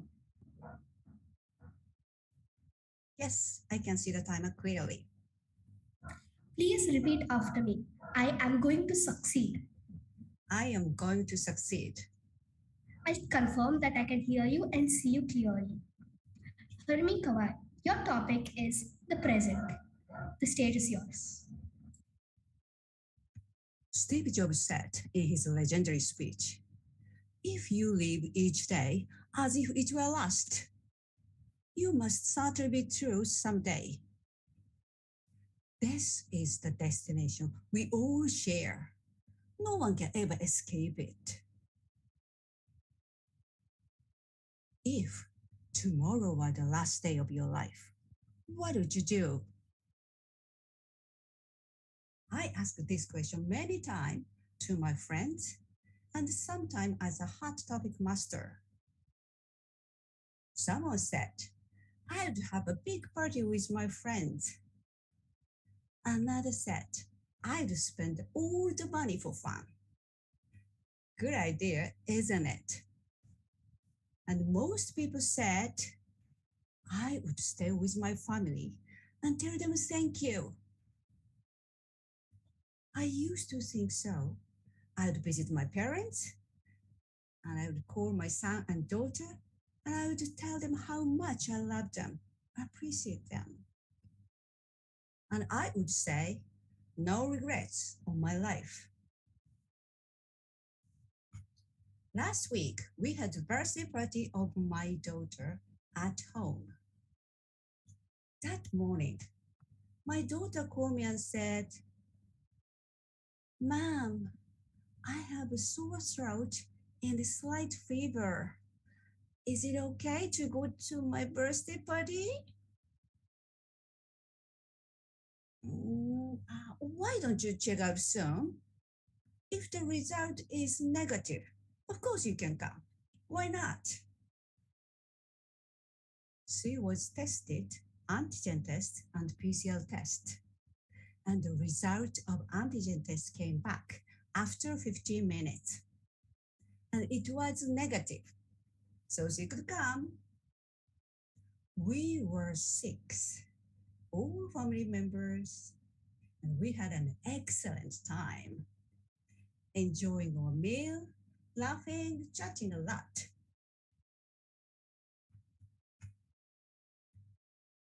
3 days later, early in the morning, my daughter called me and said, Mom, I got the result of PCR test and it is positive. Now I have a high fever and feel terrible. Are you okay? I'm so sorry. I shouldn't have gone there. Oh no, that's too bad. I'm pretty good. But it's COVID-19's fault, not yours. You don't have to feel sorry. Anyway, take care of yourself. Sleep tight.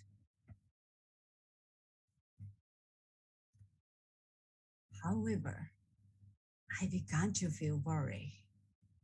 Many people said COVID-19 is not a deadly disease nowadays. It may be true for most people, but I have asthma Once I start coughing, it hardly stops. It gets worse and worse, and it usually takes quite a long time to be fully healed. Can it be serious? Since then, I have a huge active imagination. If I have been infected, and if the symptom will get worse and worse, and the last day of my life will come all sudden. Can it be tomorrow? The day after tomorrow? Then what should I do today? Thinking like this, I had breakfast, washed the dishes as usual, and I did my job as usual. For whatever reason, I felt peaceful, and that mind comforted me. Then I noticed my answer of the question. If tomorrow were the last day of your life, what would you do? I would wake up with my favorite music, and I would have a breakfast while watching the view through the window as usual. And I would do my job as usual. And if possible, I would sip a glass of wine as usual with appreciation. This pandemic opened my eyes wide to my life and made me realize something important. That is, appreciate this usual life, which can disappear anytime without any notices, by accident, by disaster, by disease, somewhere in the world, by the world. A Ukrainian woman said tear-free in the news. At last I got the contact with my husband. He's still in Ukraine. He said, I'm too scared to go out and look up at the sky. No water, no food. We can go out and look up at the sky whenever we'd like to. We have enough water and food.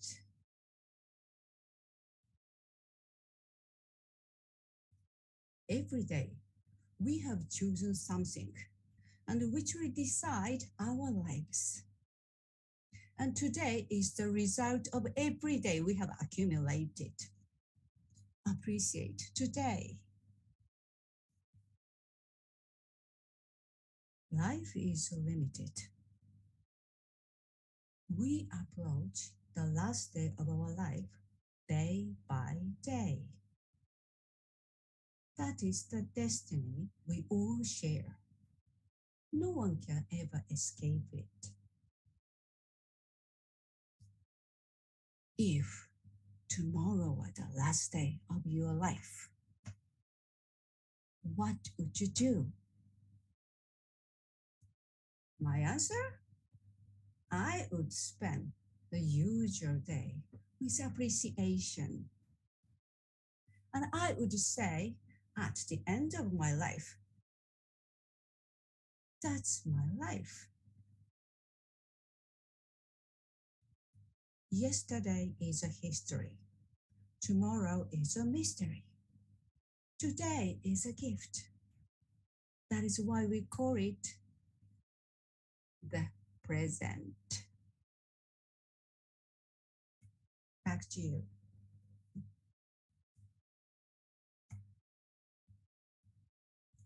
Now we have 1 minute of silence for the judges to mark their ballot, and for the next contestant, Trishamara Jasmine Kirana, to check for audio and video connections.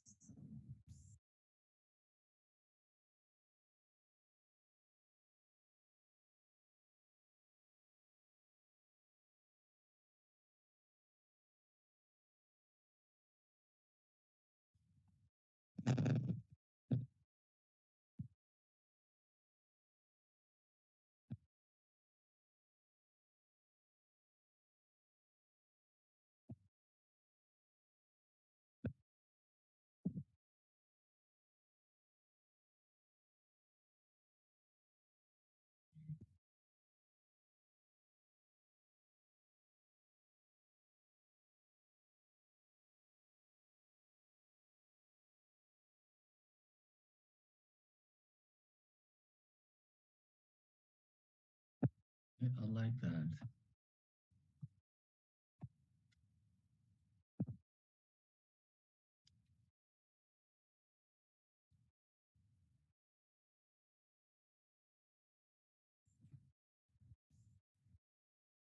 Trishamara Jasmine Kirana, can you see the timer?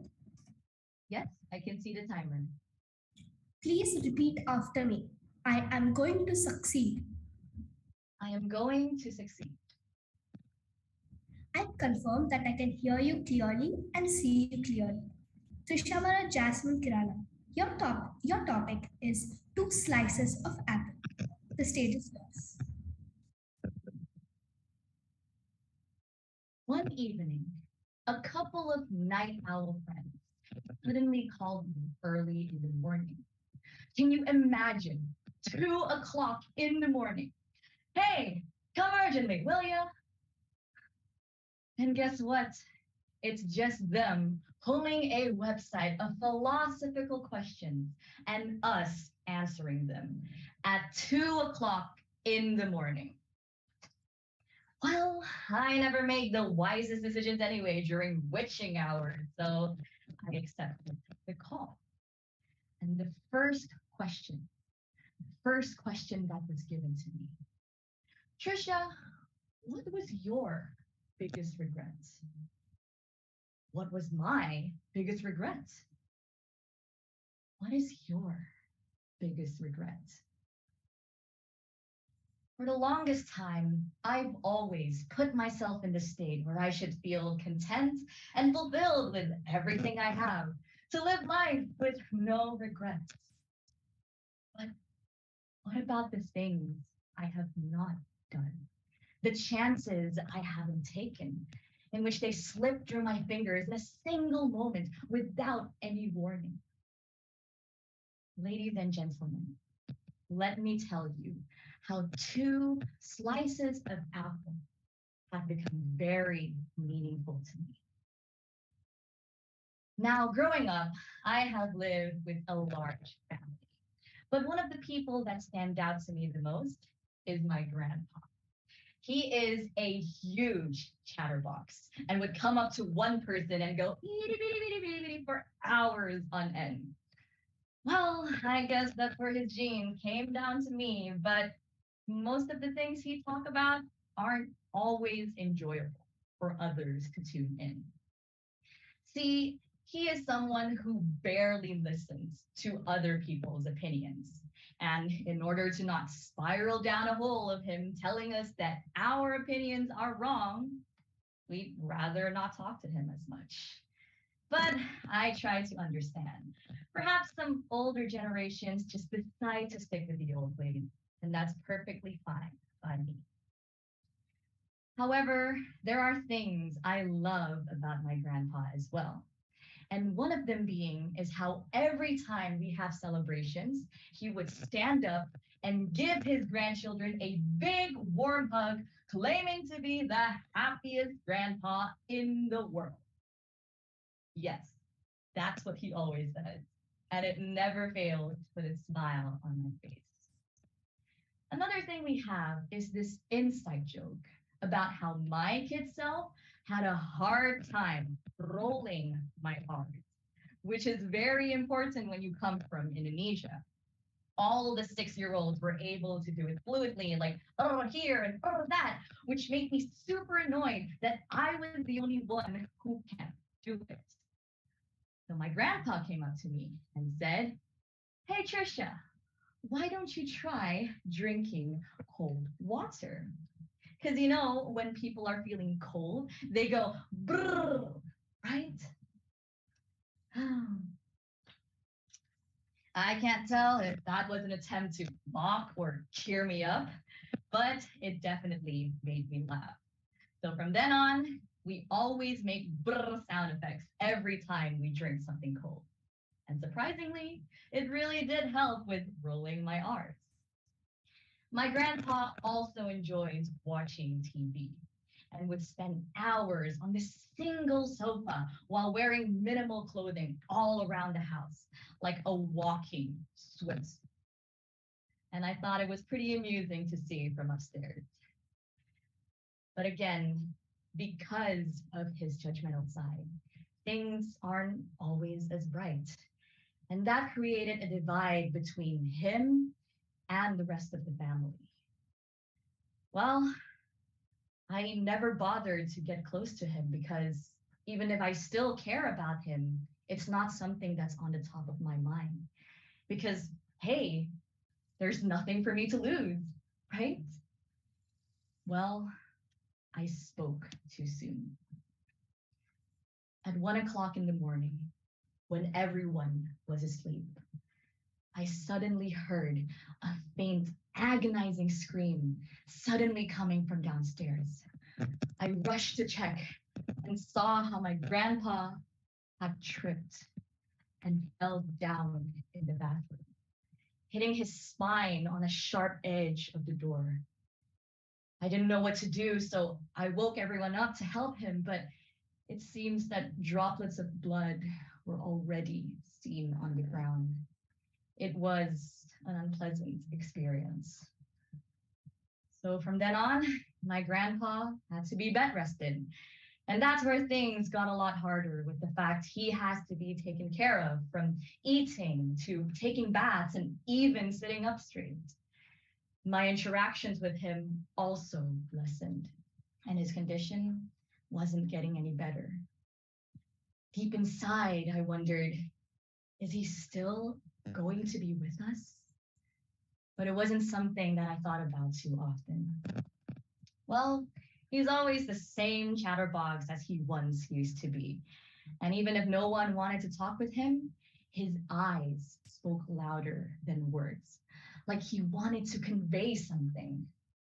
But since everyone was there to just tend for necessities, I never came to take care of him unless someone would ask me to.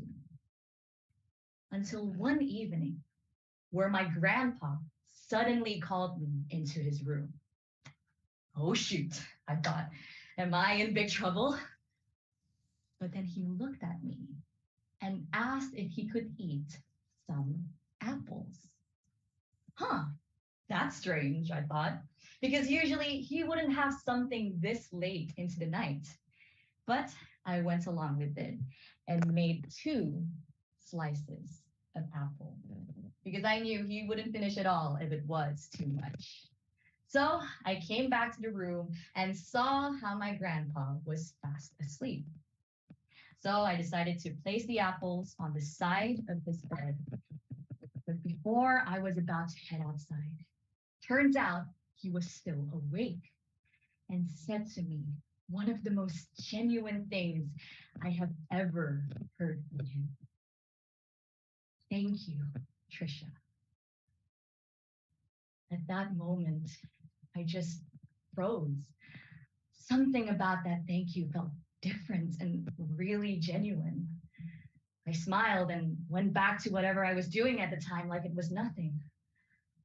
But what I didn't realize was how that evening would change my entire life forever. The next day, 14th of July, 2019, my grandpa passed away. It shook me to the core, seeing how he was lifeless on the bed, still with 2 slices of apple that he didn't get to enjoy before his passing. Many things came rushing to my mind. How I was the last person to see him before his passing. How his final words to me were thank you. Even if he may not have the most pleasant demeanor, Perhaps I could have stayed watching TV with him more often. Perhaps we could have joked about drinking cold water. Perhaps I could have been there for his company when he needed someone the most. And that's where it really hit me. These apples have become a very meaningful tribute to my grandpa because it was this that brought me to spend my precious final moments with him that I will remember for the rest of my life. So it's true that the feeling of regret only comes at the very last moment. A lot of people bring up about the things they've regretted in the past, but to me, it was the things I wish I could have done when my grandpa was still alive. So, my friends, please never hesitate to spend time with the people you care about most. Tell them you love them. Ask them how their day is going. Cherish them as much as you can because you never know how much time we have left to live. So let me ask you this question. What are your two slices of apple? Back to you, contest master.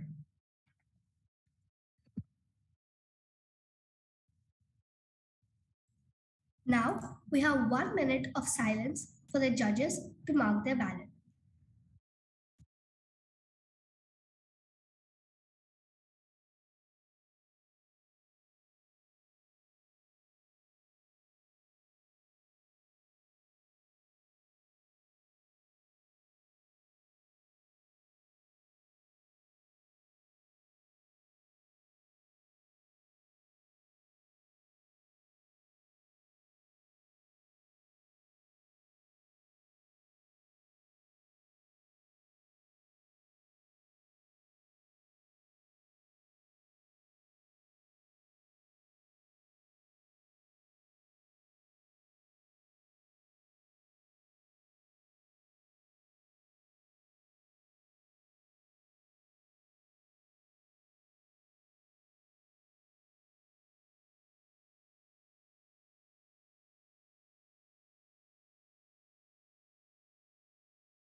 That concludes the third Agoracon storytelling speech contest. I would now like to ask the chief judge, judges, timer one, and tally counters to leave the room for the breakout room. And I give the stage back to the masters of ceremony, Avanika.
Thank you, Kundan. Let's welcome our second speaker for today's session. I'm eagerly looking forward to this segment. To introduce our speaker, we have 11th grader from One second. Sorry to interrupt, Avanika. Just let's wait till the chief judge and the timer, everyone leaves the room. Okay.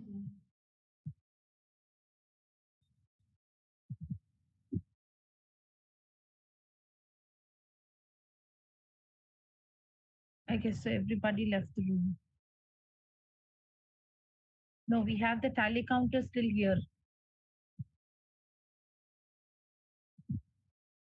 Zoom master, can you please send the tally counters to the breakout room?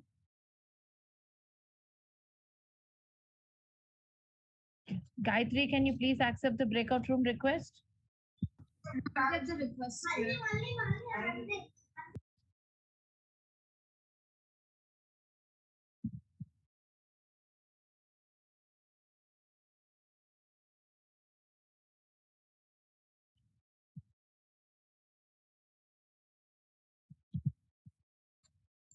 Ma'am, can you resend the request? I did not get my request here. Okay. Zoom Master, can you please send the request again to Gayatri?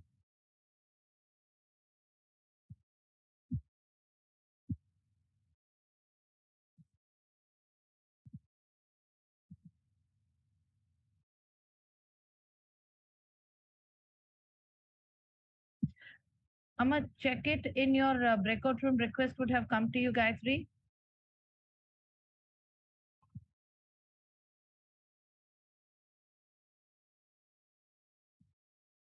If not, you need to re-log in again. Ma'am, I didn't get it yet. I'll re-log in again. Okay.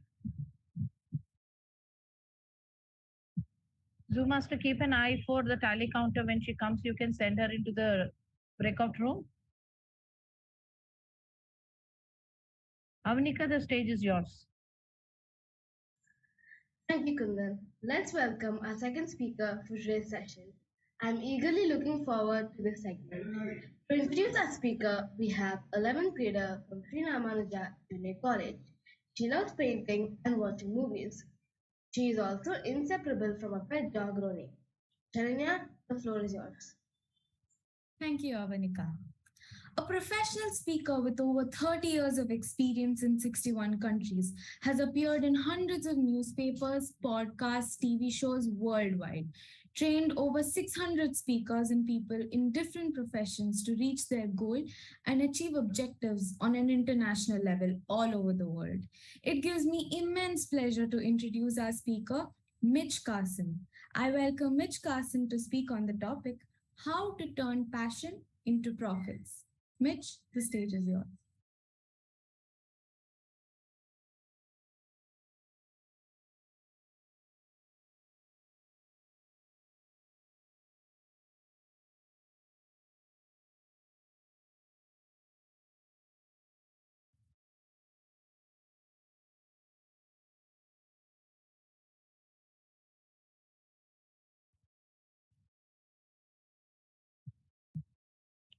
You'll find Mitch in the room.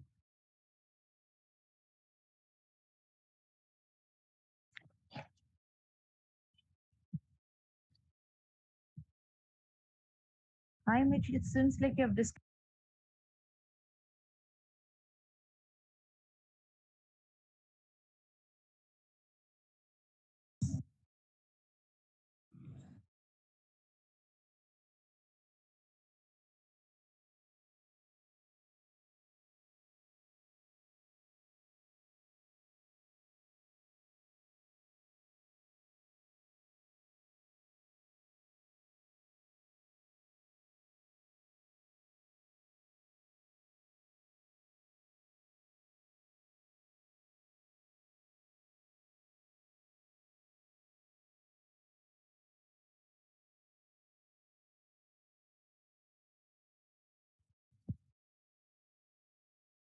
Sorry, ladies and gentlemen, there seems to be some technical issue on Mitch's side. He'll be shortly joining with us. In the meanwhile, Avanika, you can call on our speakers to speak. Thank you.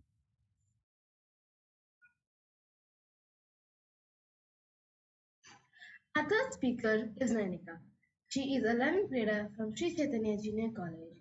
She is an avid reader and enjoys watching TV shows. Put your hands together for Nainika. Hey everyone, this is Nanika and I'm here to talk about the importance of reading. Reading helps you improve your vocabulary skills, concentration, and memory power. It also helps you connect better with people, which in turn makes you a great public speaker. Now that's what I call a good deal. Books also let your imagination run wild. Who doesn't want to live in a fantasy world of their own? I bet every one of us do.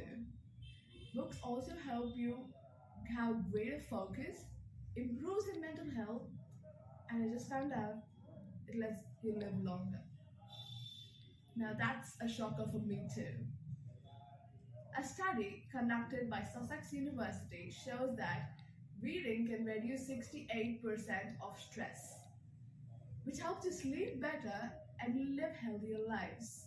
Reading has the potential to bring out your inner creativity. It's also a form of entertainment. Now, reading is fun. Who doesn't want to live in a fictional world with their fictional characters? Before, when your grandparents were there, books were the only form of entertainment. Books are a world of wisdom and knowledge. The more you read, the more you will see about the world and the people in it. A book can be many different things. It can be a companion when you're lonely, it can be a guide when you're lost. I hope you understand the importance of reading and maybe start reading. Thank you and have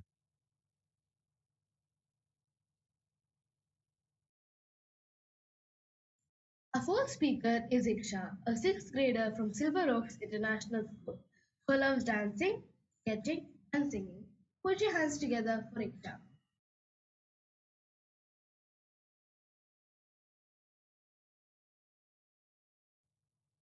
Good morning, Mentor Vaijanti Ma'am, Ramya Kundan, and my dear guests.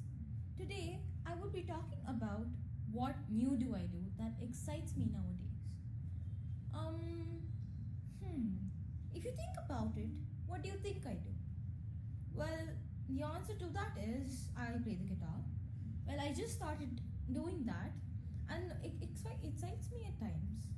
Like, especially when you strum and pluck all the strings, it's fun to do it. But at times it can also be boring. Um, for more things, like I just started playing throw ball, which is also fun because when you just pull your hand back and you throw the ball, it's fun to do it.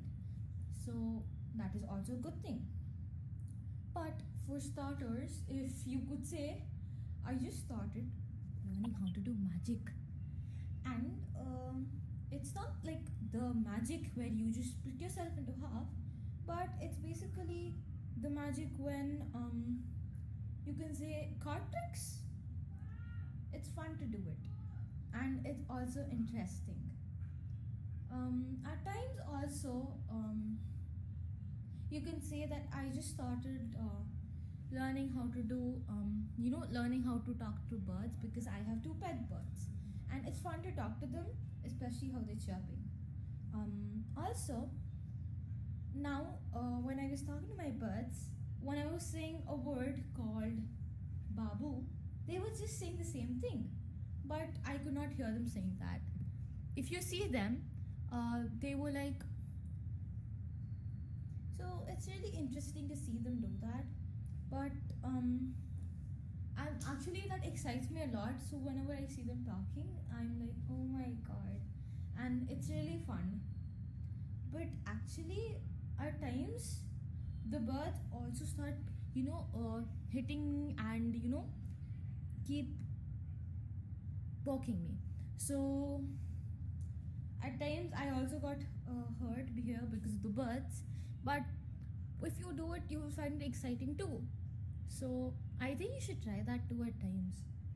But when you play the guitar, it's fun. When you talk to your birds, it's extremely fun. There were a few more hobbies I had told you, but times even I forget. So when they ask you that, what new do you do? What would you say?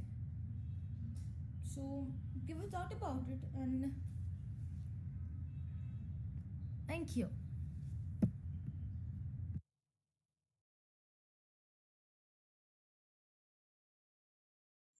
Let's welcome our second speaker for today's session.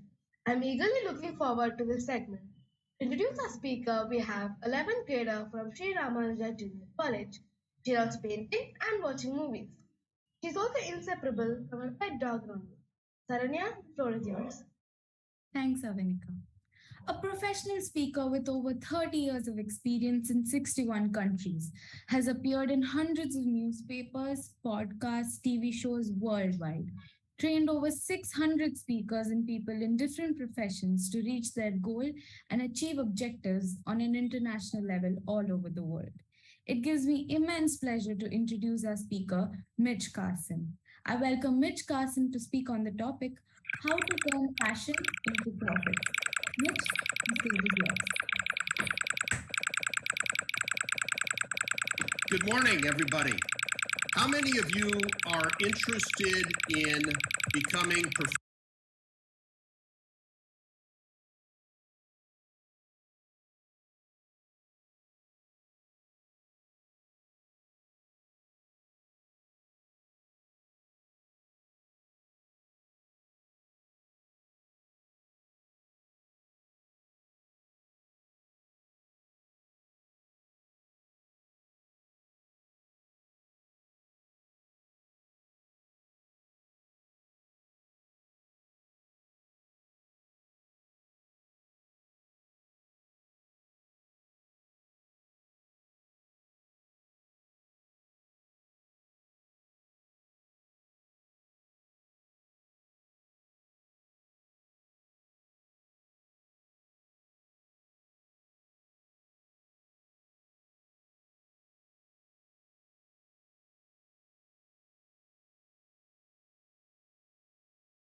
Due to technical errors, we have lost Mitch. He will be joining shortly.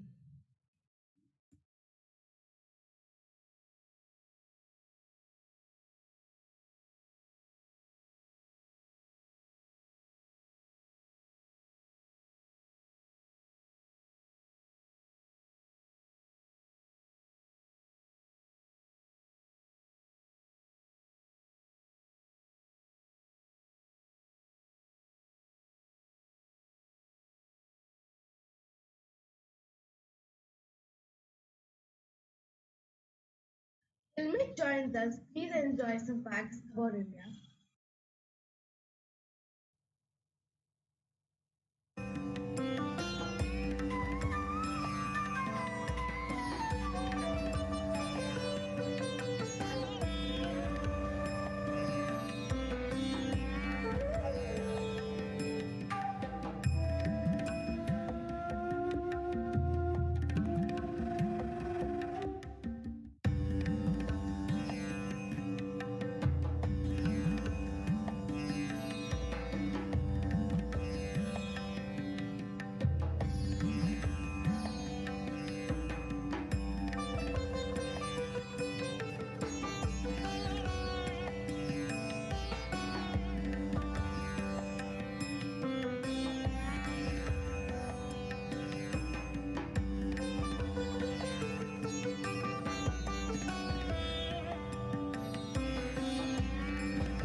Mitch, welcome back. The floor is yours Thank whenever you. you're ready. I'm ready, and let's start with the very first lesson that's important, is understanding your technology and doing an audio-visual check before you start your session. And I've been on, this is a smiling moment because you kind of have to learn, and I can see the smiles from a couple of people here. So important. And one thing I've learned through the process is when you're open about, okay, just technology, and you just have to march forward. Now, one of the two different, I have a choice of two reactions. We just had a little bit of a technology snafu here. One is I could personally implode and freak out. I could get emotional, or I could very calmly deal with the situation with a logical and rational mind. Now, I chose option two. There was a time in my life as a speaker, been on the platform now, gosh, I hate to admit it, 37 years. Been doing this professionally for 37 years. There was a time when I was at an event in Chicago. This was about 23 years ago. Now, I want you to imagine a room full of 600 people. And I was doing well. Now, some of you are speakers that are there to dispense information, get an applause, and move on. In my world of professional speaking, I am all about the sales. I have to sell from the stage. Completely different than a keynote speaker. There are different types of speakers who sell, very few. There are some that like to entertain a crowd, which a lot of people enjoy, and you're paid a fee. There are the people that act as MCs that introduce other speakers. There's the trainer that conducts multi-day events. And then there's the panel speaker and someone that runs a panel. The hardest speaking job is the one that is accountable to sell. Because without sales, the promoters in most events lose money. In my world of the for-profit speaking, that is a business. So I'm at this event 22 years ago. I wanted to create some context for you guys. I'm at this event 22 years ago in Chicago. 600 people in the crowd. I'm there to sell. This is how I feed myself, how I fed my wife, how I fed my family, was to sell. Because if I didn't sell, I don't eat. So what happened at this event? Technology I knew to always check. So I'm in this room halfway through a 90-minute spot, because it's usually 75 minutes of content, then 15 minutes you're selling them, forcing your position down into their mind so they take out their credit cards and buy the product that I'm selling, that you could potentially sell. And next door at this Hilton Hotel in Chicago is a room full of screaming 16-year-old girls. There had to have been hundreds of them. I didn't get off the stage to check, but they're screaming. Now in America, they have something called a Sweet 16 party for young ladies. Their 16th birthday is where they get a lot of attention in America. That's our culture here in the US. And they're screaming. The music is blaring and it is full blast. The only thing that separates me from this room is a wall that's been put up. These are temporary sliding walls in hotel conference rooms. And I'm there to sell. The event promoter's in the back of the room. He's then going next door to talk to whomever is coordinating this. Now you try herding a room full of cats, much less trying to silence a room of 16-year-old girls who are out of their mind because they're at a party and their parents aren't there. And they're able to go, girls gone wild. And I'm there to sell. So we've got a battle of the wills. Needless to say, as a pro, you must be prepared. So I want you to write this down mentally or use your thumbs for your phones because nobody uses pens and paper anymore. Thumb this down. Okay, there you go. Thanks, Ban Peng. All right, remember this. Always prepare for the worst. Hope for the best, prepare for the worst. Things happen. Things happen. Audio goes out. I was also, then let's fast forward. And then I'm going to tell you what you need to know. But let's fast forward. I've been on stages for over 30 years. 3 years ago, I had an event in Singapore at a place called Lifelong Learning, which I had, my promoter set this up. They gave us a free conference room. I think it held 260 people with a stadium seating. What I mean by stadium is you are at the bottom and all the seats go up. They go up like this back. So they're able to look down, and if I've got a bald spot, they can see it on my head because that's how it is. They're looking down at me and I'm there.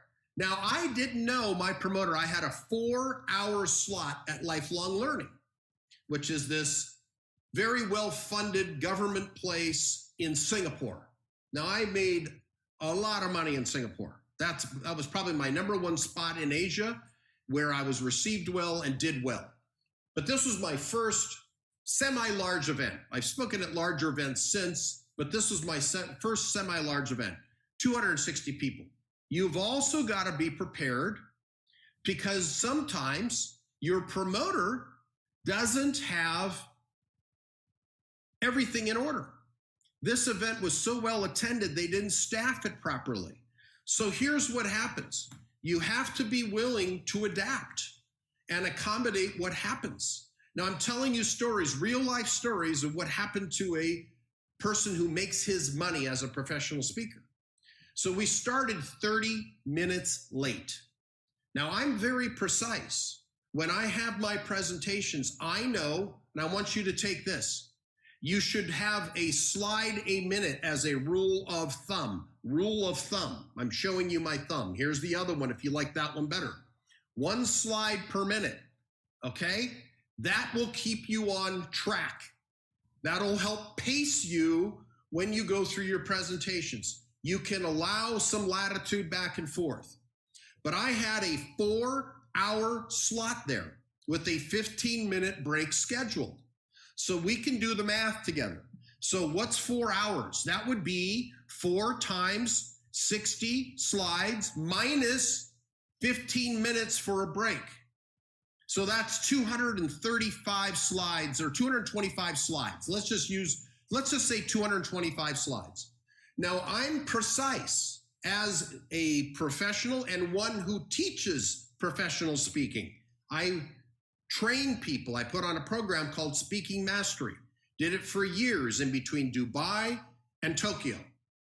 Focused largely on Malaysia and Singapore because those were my money markets. They spoke English. Very different when you go and speak in Japan, you got to rely on a translator. So I had this very precise event laid out. First time working with the government entity in Singapore, Lifelong Learning. And Ban Peng, I see you're from Singapore, so you understand who I'm talking about. Yes, I see you on there. So I'm there. We start 30 minutes late. Then the break comes on, and my staff, I had about 8 people that were helping coordinate this event. Come to find out later, the lady that was leading it for me had never run an event, so she didn't know what she was doing. She had attended events, so it was like the blind leading the blind, but we worked with it. The staff didn't get the people back in the room on time, so it was now 30 minutes for a 15-minute break. 30 minutes late starting, because of getting people in, and the registration was backlogged. So I've effectively lost 45 minutes. Do you follow me so far? So I had to cut a lot of slides out, about 45 slides. 45 slides. Just to be clear, how much time do I have? Because I want to give some people creating some context and takeaways. Because I know I had a fundamental problem with technical, but we're back on track. Am I good? Do I have 20 minutes? Pakala? You have 10 minutes. 10 more minutes. Okay. Well, you've got a couple stories there. Things happen. You've got to be prepared for the worst. Today, I had a 30-minute slot because I had a technology problem.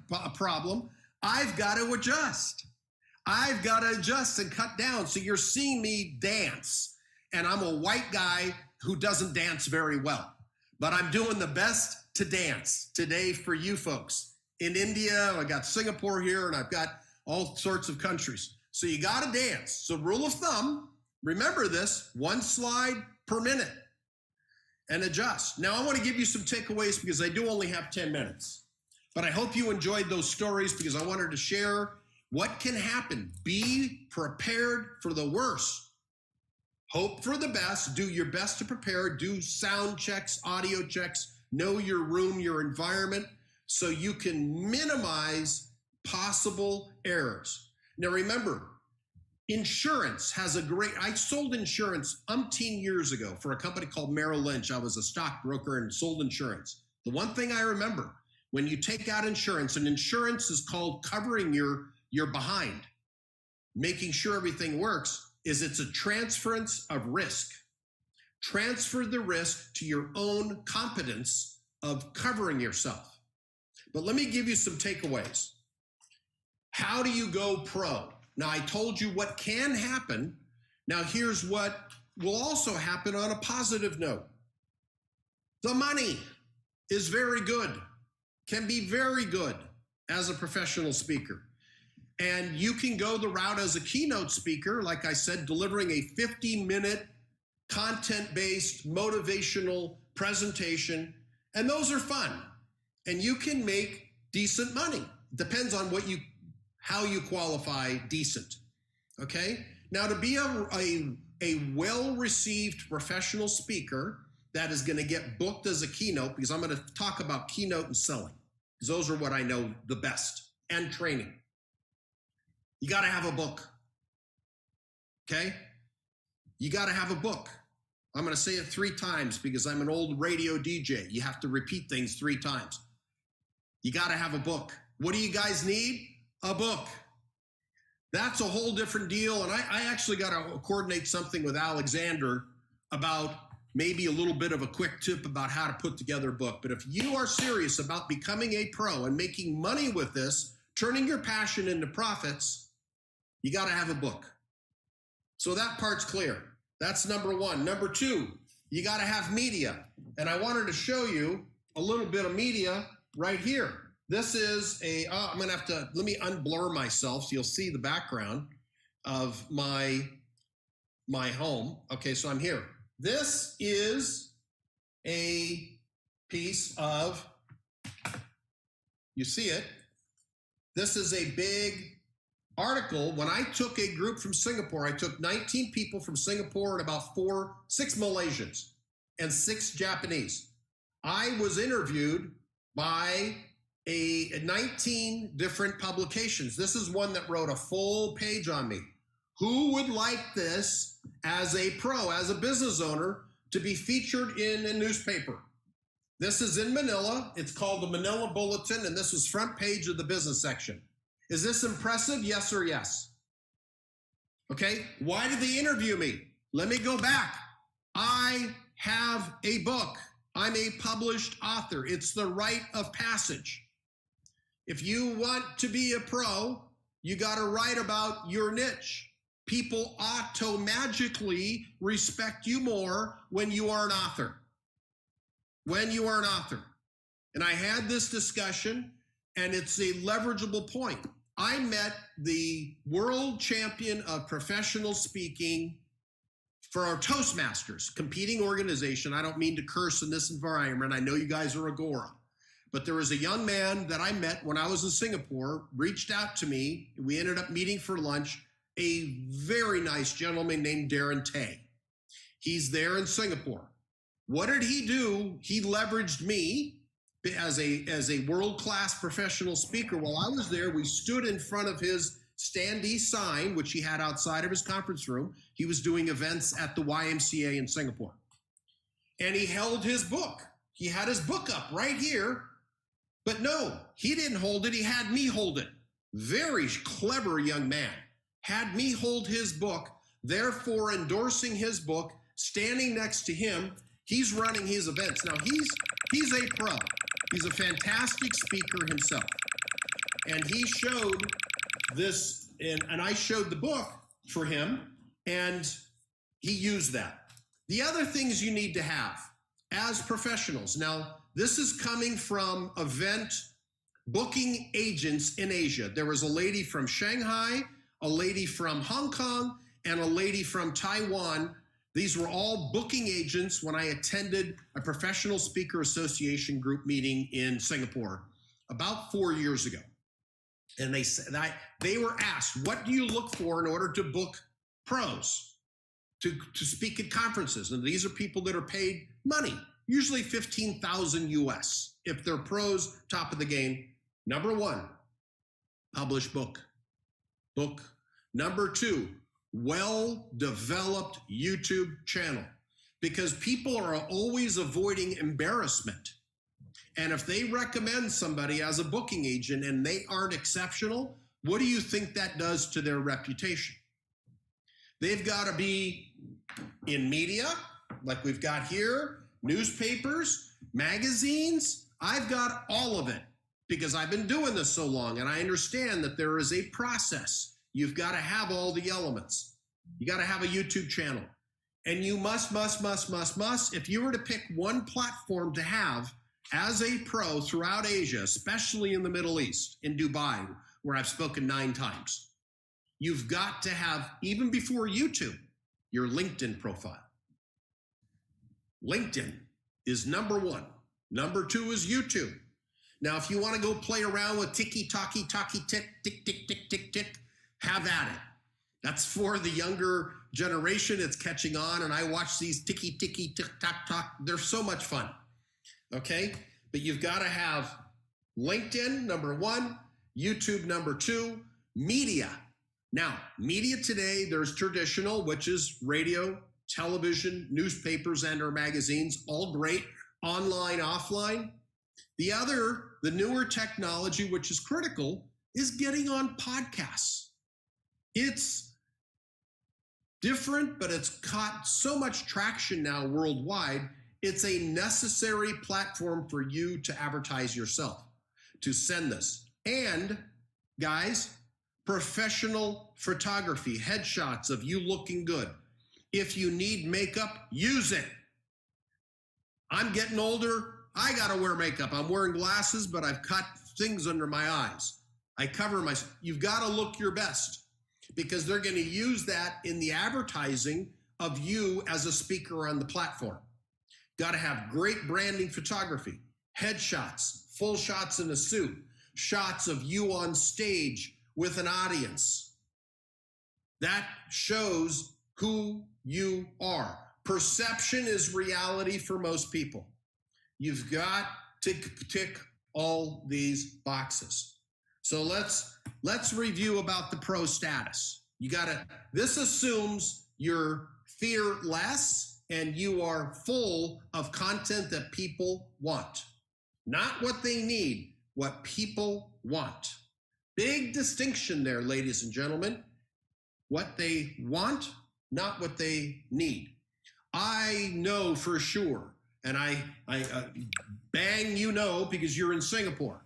People love cars in Singapore, and you've got money if you've got one of those 5 C's, and I know about the C's. If you've got a car and a condo and cash, you're good. But it's not just a car. It's what kind of car? What's your brand? Because you only need a Honda.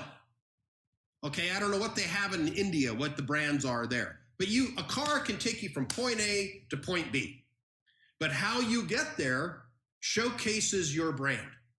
You might all be Agora speakers, but the person that's taken the time to puff his chest, her chest, and brand herself with photography, with media, with also video reels, YouTube channel built out, superstar status on LinkedIn. Who do you think they're gonna book and pay? Because that's where the rubber meets the road. Who gets paid? There's one thing, I win a competition, I'm the best speaker. So what? Who's getting paid the bucks? Money matters. I know some people say, well, the Bible says it's the root of evil. No, it isn't. That's what defines it, okay? Let's leave religion out of it. We're in this world today. Make this, if you want to be a pro and travel the world, and I've had the good luxury of speaking in 61 countries through my travels as a speaker. I was able to speak at the very first Agoracon when we had it in Portugal, in Lisbon, Portugal. I flew out there to support the event. And Alexander came to my event in Manila. He came and was on CNN television, which is a big deal. Who'd like to be on CNN? Raise your hand if that's something interesting. Yes, the biggest brand in the world. And your founder was on CNN, has got the interview to prove it. He was on CNN. Do you think that helps the brand for Agora? You betcha. Does he have branding photography? You betcha. Doesn't matter how good you are as a speaker, it's how good you're perceived. And perception shapes our reality. Sure, better speakers will get rebooked, but to get the initial job, the initial money-making experience, you got to have the book, the media, the social media profiles put together, video. You got to tick all the boxes, ladies and gentlemen. And Varanya, it's so hard to pronounce your name. If you can unmute yourself, I want to, if there are any quick questions, I know I'm going to respect the time. And it was my fault that there was a technology issue. But I want to open it up. If anybody has any questions, I would love to answer them quickly before I'm asked to leave.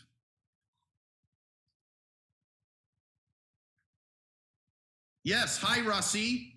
Yeah, hi. Well, thank you. This was a brilliant presentation.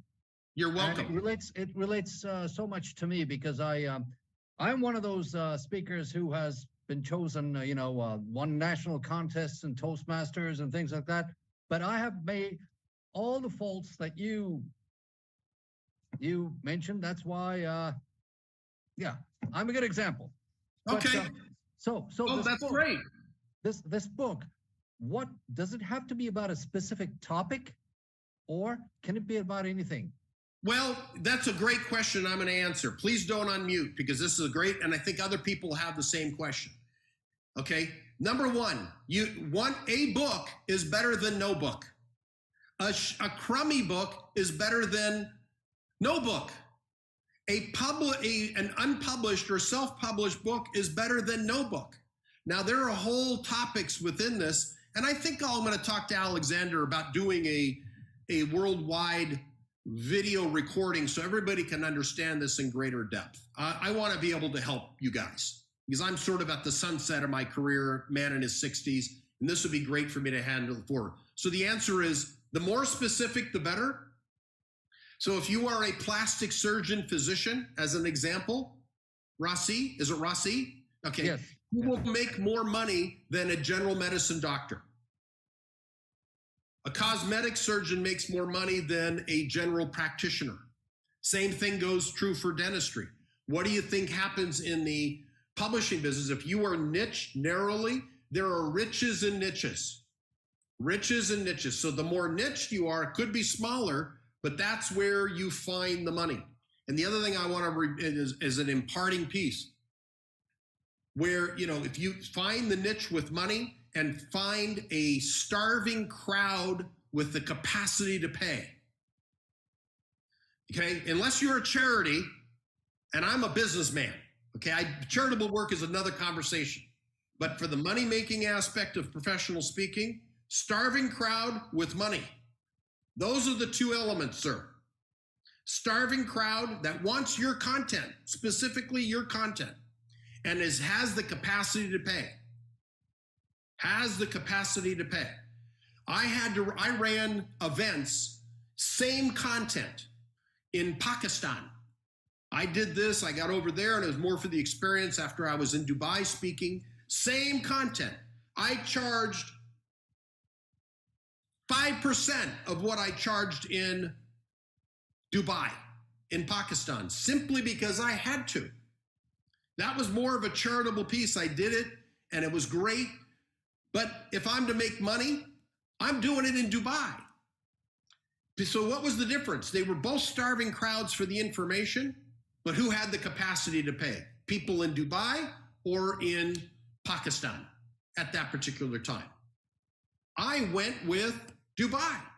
I did the Pakistan experience because I'd never spoken there, and I did it. I went on a city tour in a week. I hit all the major cities, and I did it. I loved it. Loved my experience. Loved the Pakistani people.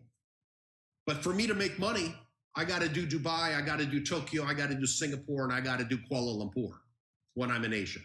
Those are my markets. Manila pays me 10% of what I would charge in Singapore, just because of the market. They don't have the capacity to pay. So identify where you're going to deliver your message, and if they want it and they have the ability to pay. Thank you. I hope that was a helpful answer for you. Yeah, well, if I understand correctly, the book doesn't necessarily have to be about public speaking as long as it feeds a starving crowd and it's in a niche. Correct. The public speaking is what I write about because I sell public speaking courses. Yeah, I don't know what you do. If you're going to write a book on public speaking in your market, go for it. Like I have a book coming out on just how to use props in a presentation.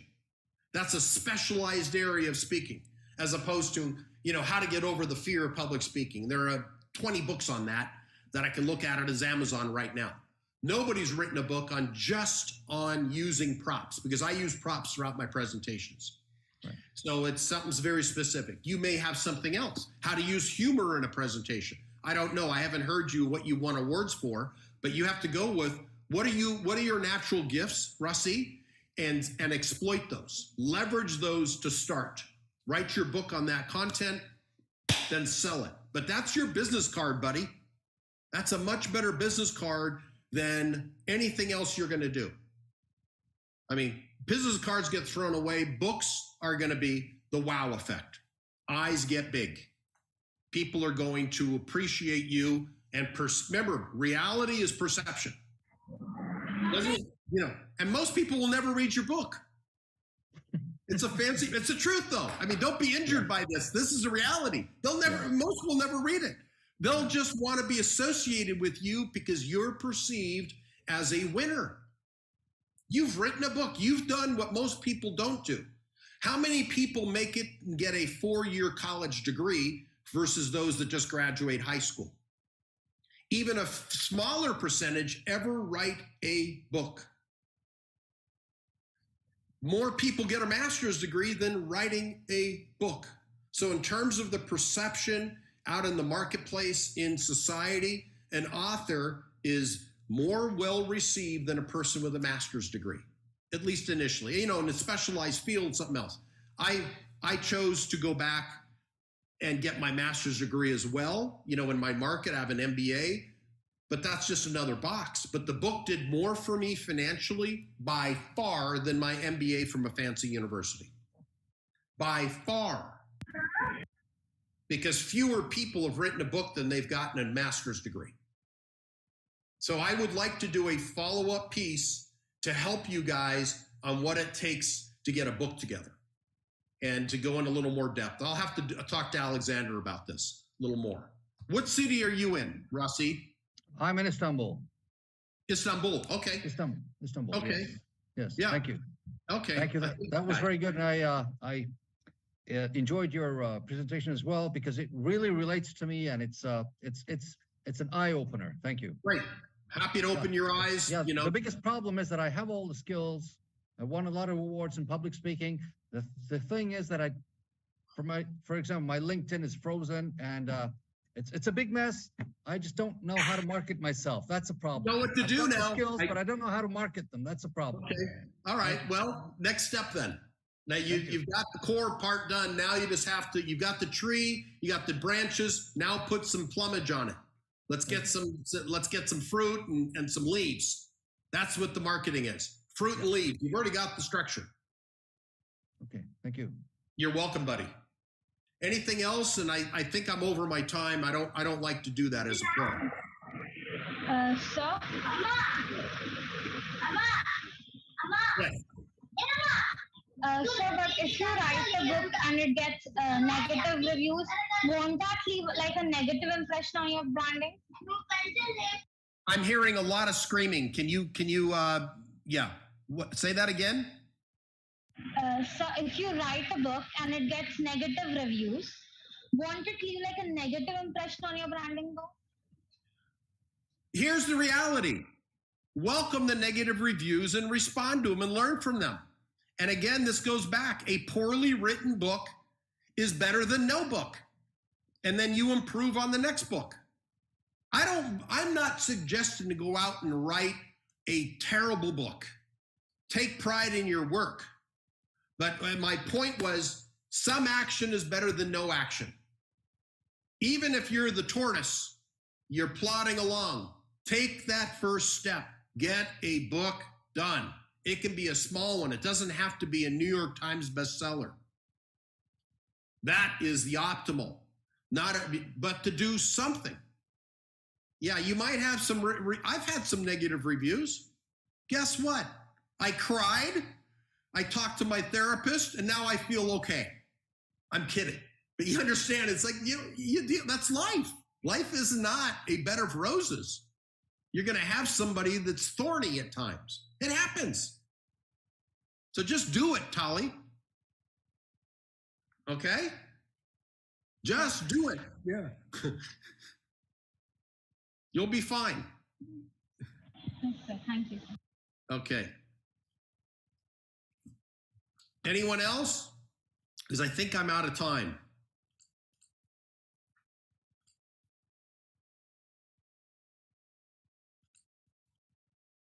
Okay. Well, guys, I think that's it. Where did our host go? I'm here. Oh, you're there. Okay. What is speech? A speech that had us awestruck. That is Mitch Carson, ladies and gentlemen. Thank you, Mitch, for making our day. Now I hand the stage to the Master of Ceremonies, Avanika. Thank you. Thank you, guys. Have a good one.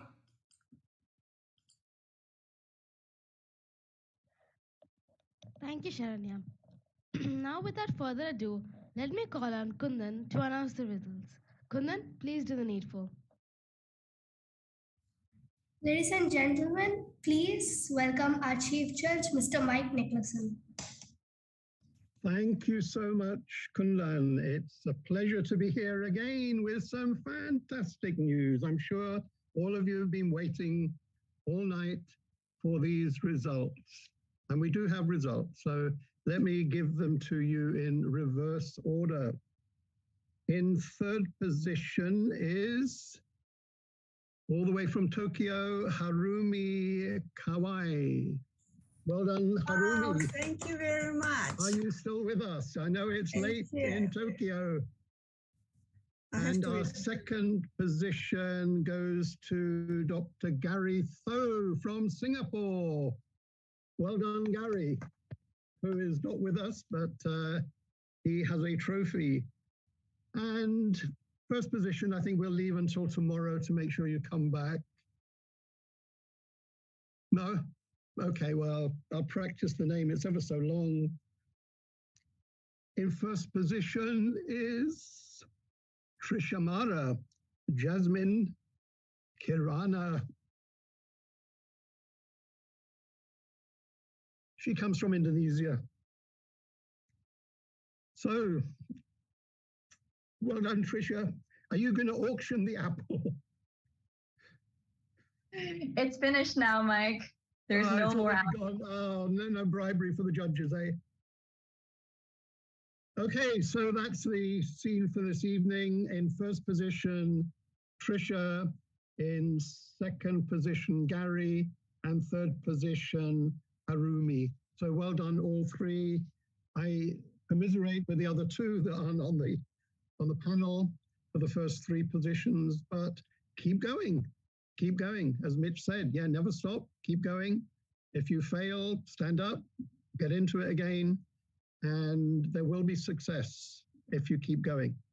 So I hand back the control to our contest master, Kundan. Floor is yours. With this, we come to the end of the third Agora Storytelling Speech Contest. I wish each and everyone all the best. See you in the fourth International Storytelling Contest to be held next year. Back to the Masters of Ceremony.